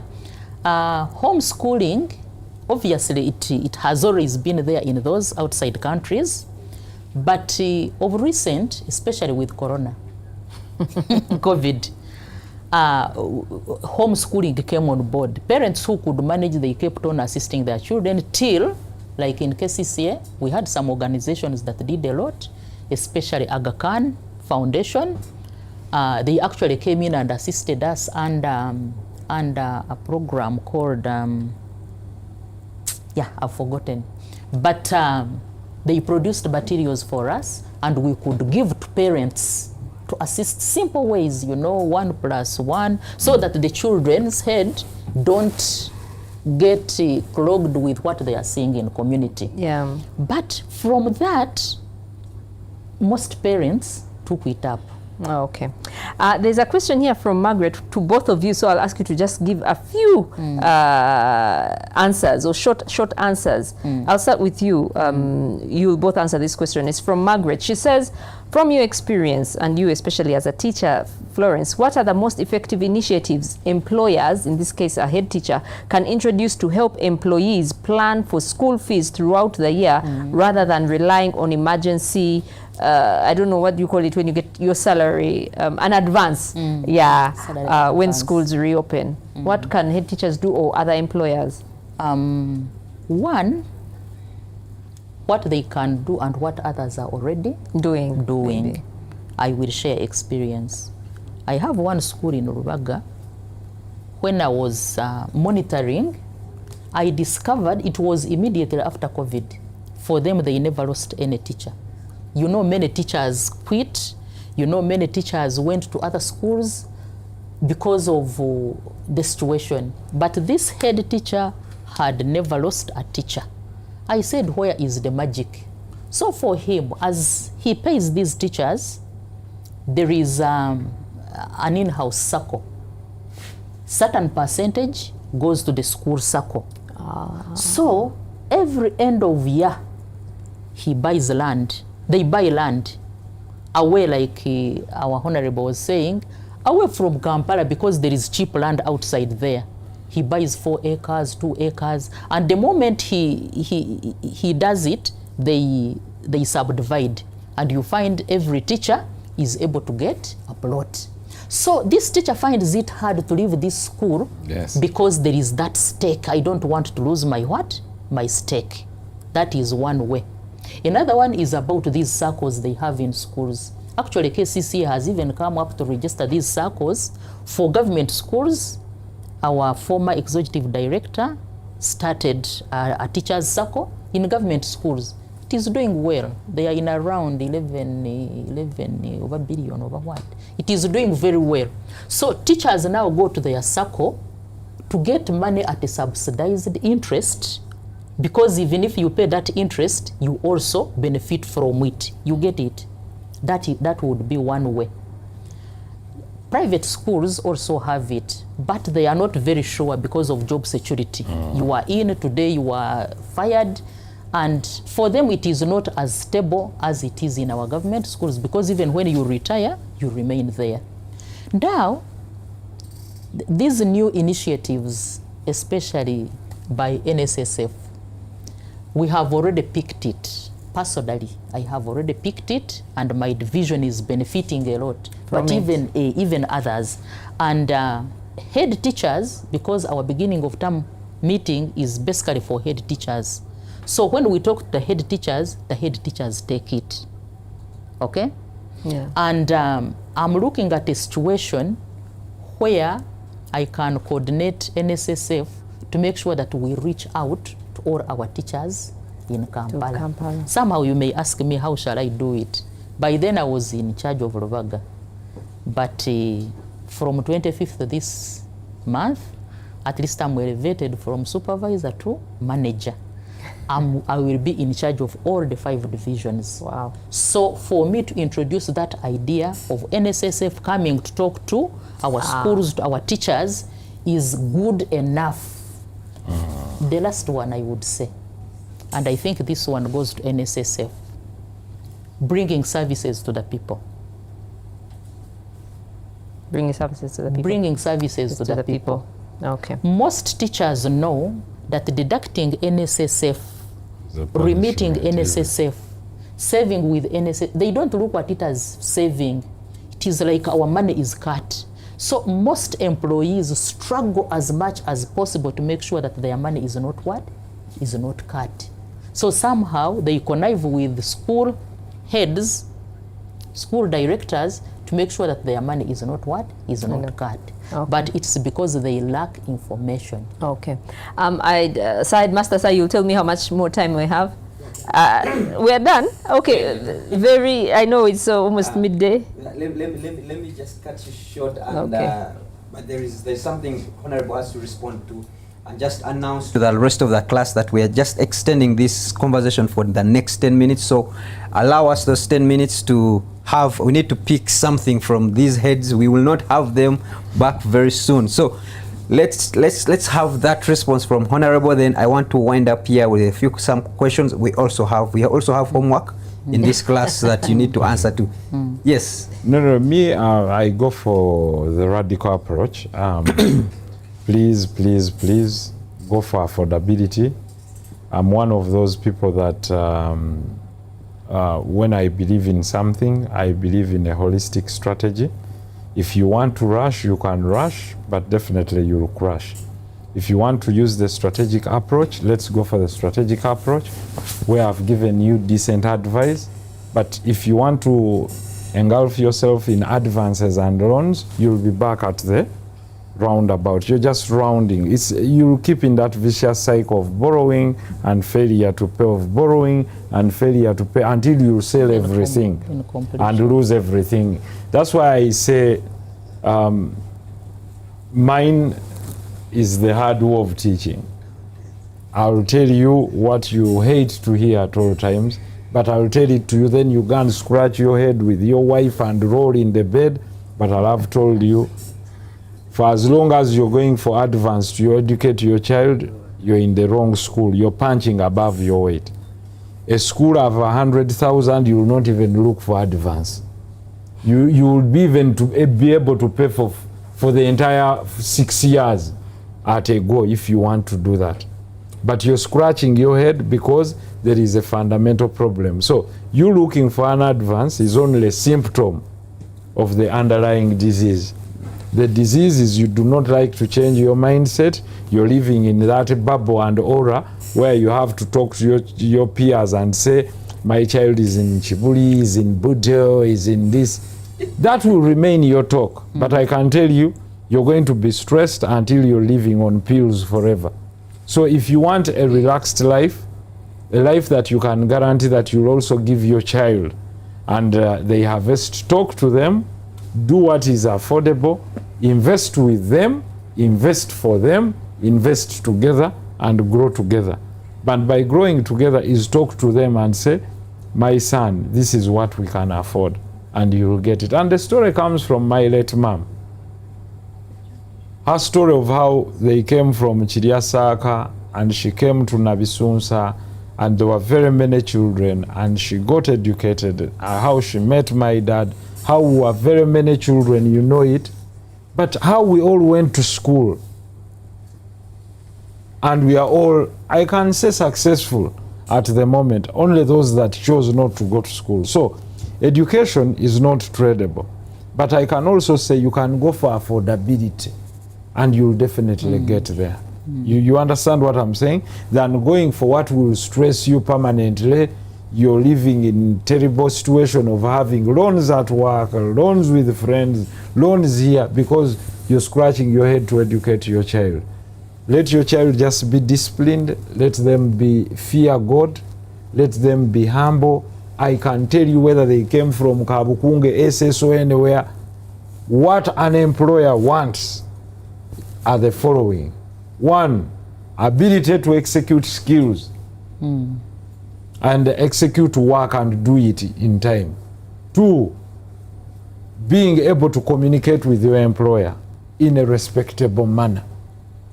Timely appearance and having, you know, the brain to change where you work by bringing innovative ideas, giving them confidence. I will never look at a paper and ask you whether you are in Gayaza. It matters less to me. I'm building a special application, for example, on biosecurity. All I need is a guy who can tell me that, boss, I know something to do with chemical engineering, I can detect viruses, and I can do this to pathogens. Whether he started in Kabukunge or he was in Namagunga, I do not care.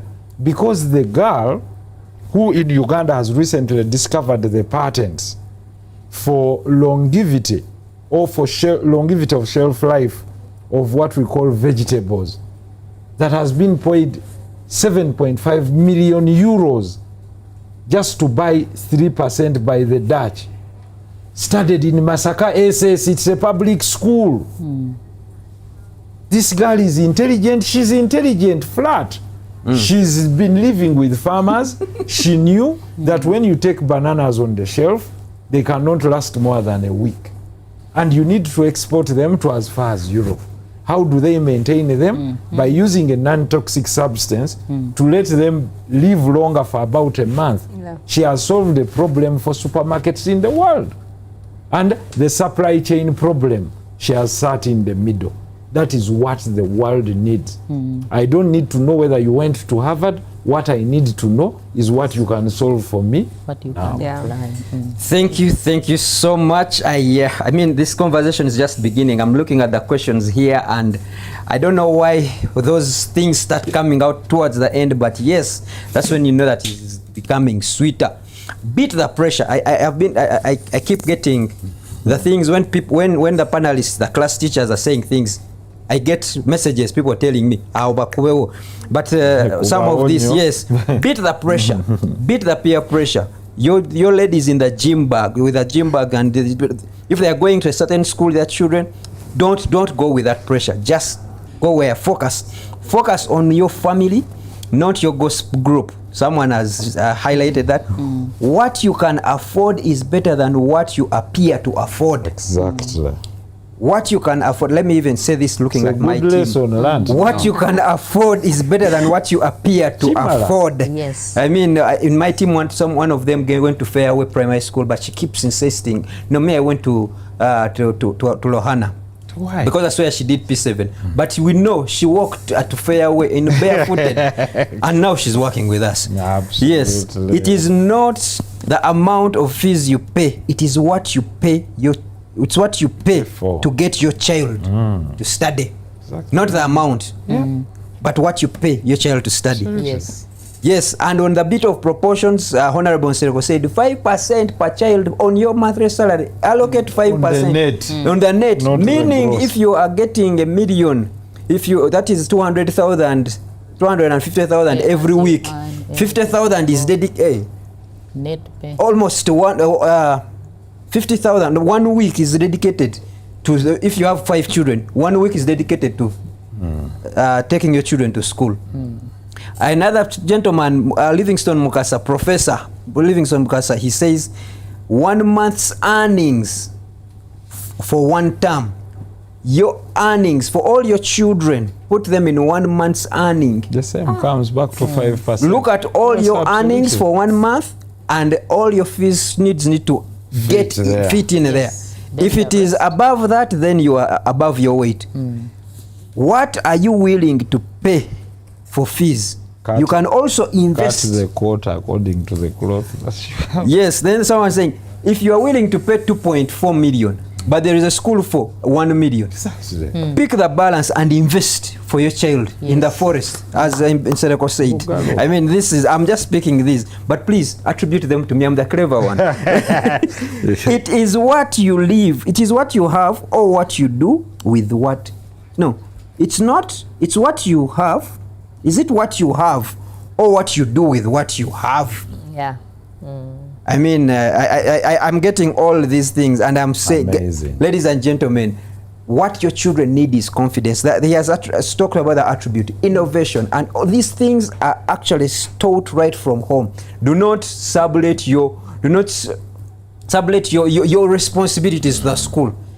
Just because you're paying the school so much does not mean they will teach them even what you ought to teach them. Exactly. The things they need, honesty, integrity, those things are free, and you can teach them those things. Don't pay the school.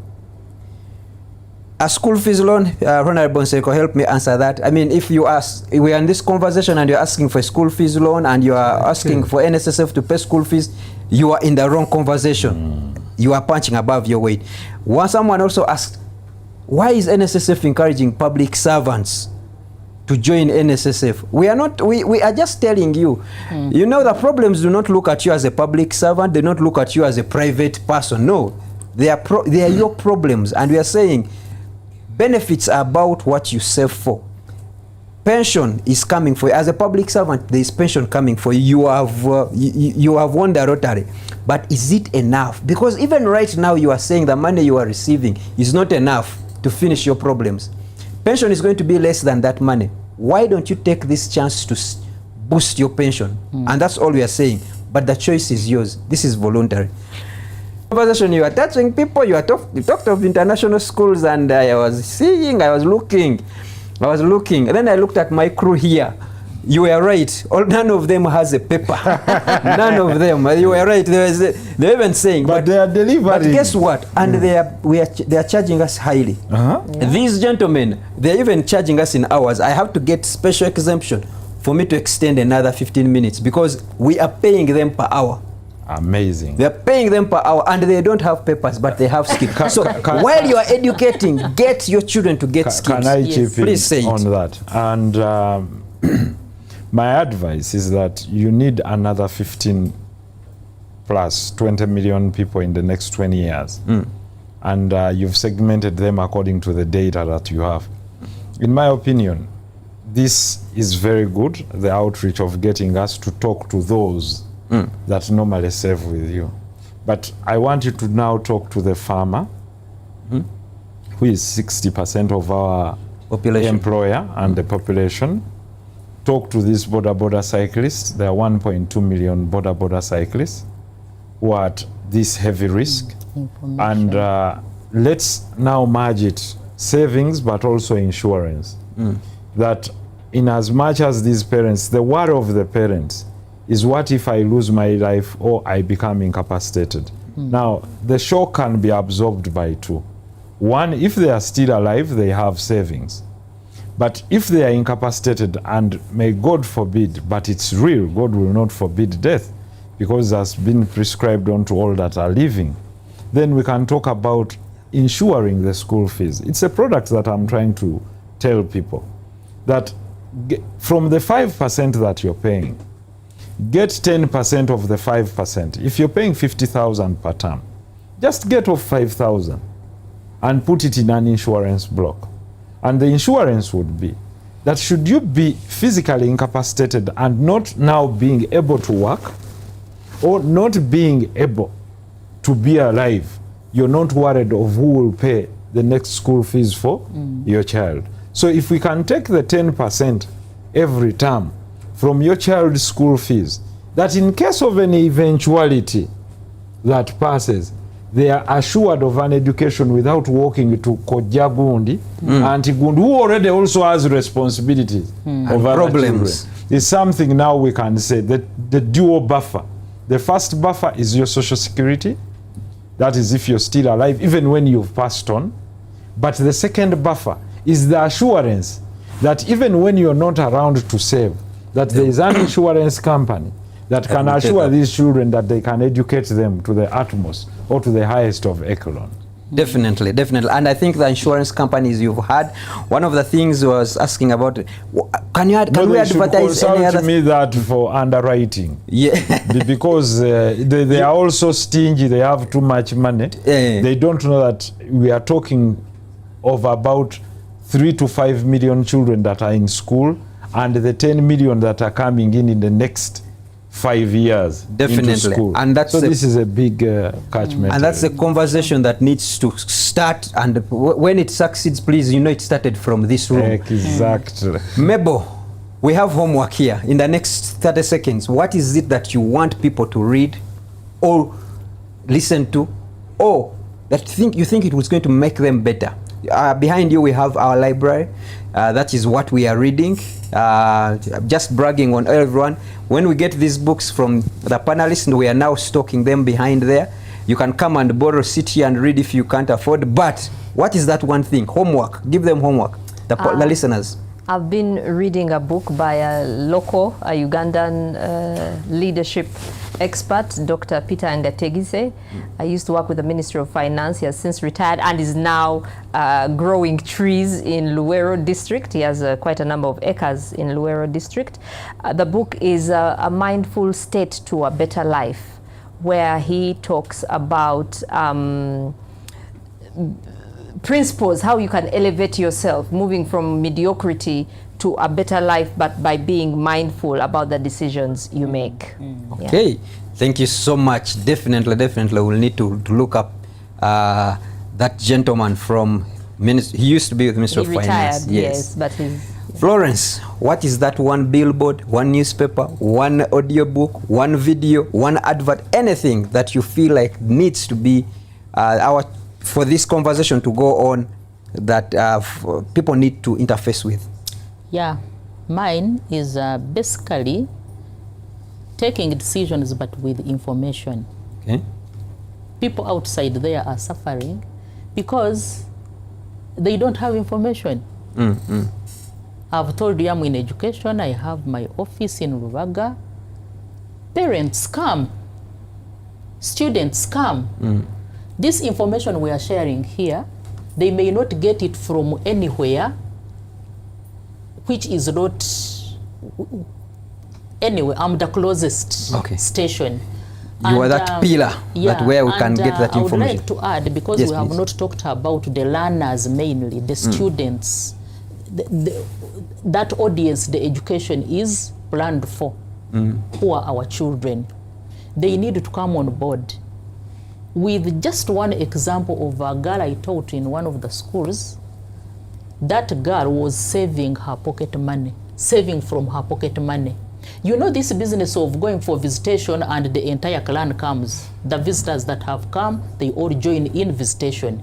Oh, mutwalo, mitwalo, ebiri, mitwalo, etano. So at the end of it all, the girl told the father, after senior 6, Daddy, I would like to study from UK. The father said, that is a dream. I don't have the money, at least to cater for you for 1 year. That was her dream. And the girl said, the girl had saved 4.9 million in 2002, because I was still in that school, and actually I was her banker. 4.9 million. So children can also save because they get a lot of pocket money. Yes. Well said. Actually, the schools are running bigger economies than most employed people. Yes. And finally, Honorable, what are those last words, last passing shots, those things you need people to remember? Oh, that book that you feel like they should interface with. No, you don't need to go far. Just look at how people compete for the school canteen tender, and you'll understand how big the school economy is. Yes. Or even supply for school food and etc. But information is everywhere. I encourage you to use TikTok. But when you go to TikTok, I don't want you to read any special book, because you lie to me that you read this book. It's too long, you don't have this time. But you can get out small clips. First, refer to my TikTok account always. Let me first advertise myself. At Honorable Muhammad Nsereko. Whenever I'm there live, please come and say, I heard you on NSSF, so we can pick up the story from there. But notwithstanding, always type in what you want. They are special people. And you can even say how to start a business without having money in form of capital, because capital is different, by using social capital. People with these experiences will come in all over the world, from network marketing, referred sales, etc. You can start wherever you are. And then you can also punch in the benefits of saving. There's one gentleman on TikTok, and you'll see them, there are several of them, who are saying that you can save $1 per day, and you definitely become rich, depending on where you invest it after that. So if you saved $1 per day, you'll have $365 at the end of the year. So even if you wanted to save for that, for the party you want to do, at the end of the year, you would have some money. So that is the power of saving. Therefore, when it comes back to us, this young generation that we are dying to teach, we must teach them how to start a business, how to maintain a business, and how to grow a business. It all rotates about innovation, savings, and then the skills of working. But saving is integral in growing capital.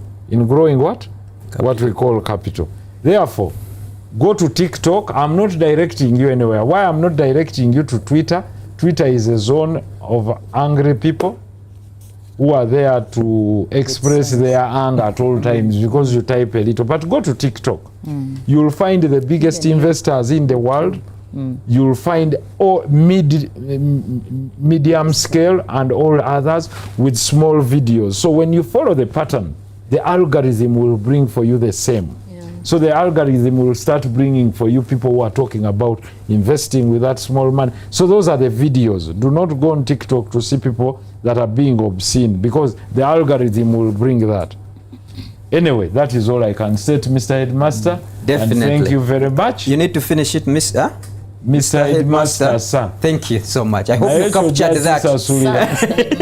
I hope you captured that. Ladies and gentlemen, we cannot go further than this. And as he said, if you do not save money, I repeat this, if you do not save money, money cannot save you. Allow me to stop at that and thank the back office team, Swangs. And you didn't save it, now you're asking it to save it. That's why I said thank you so much.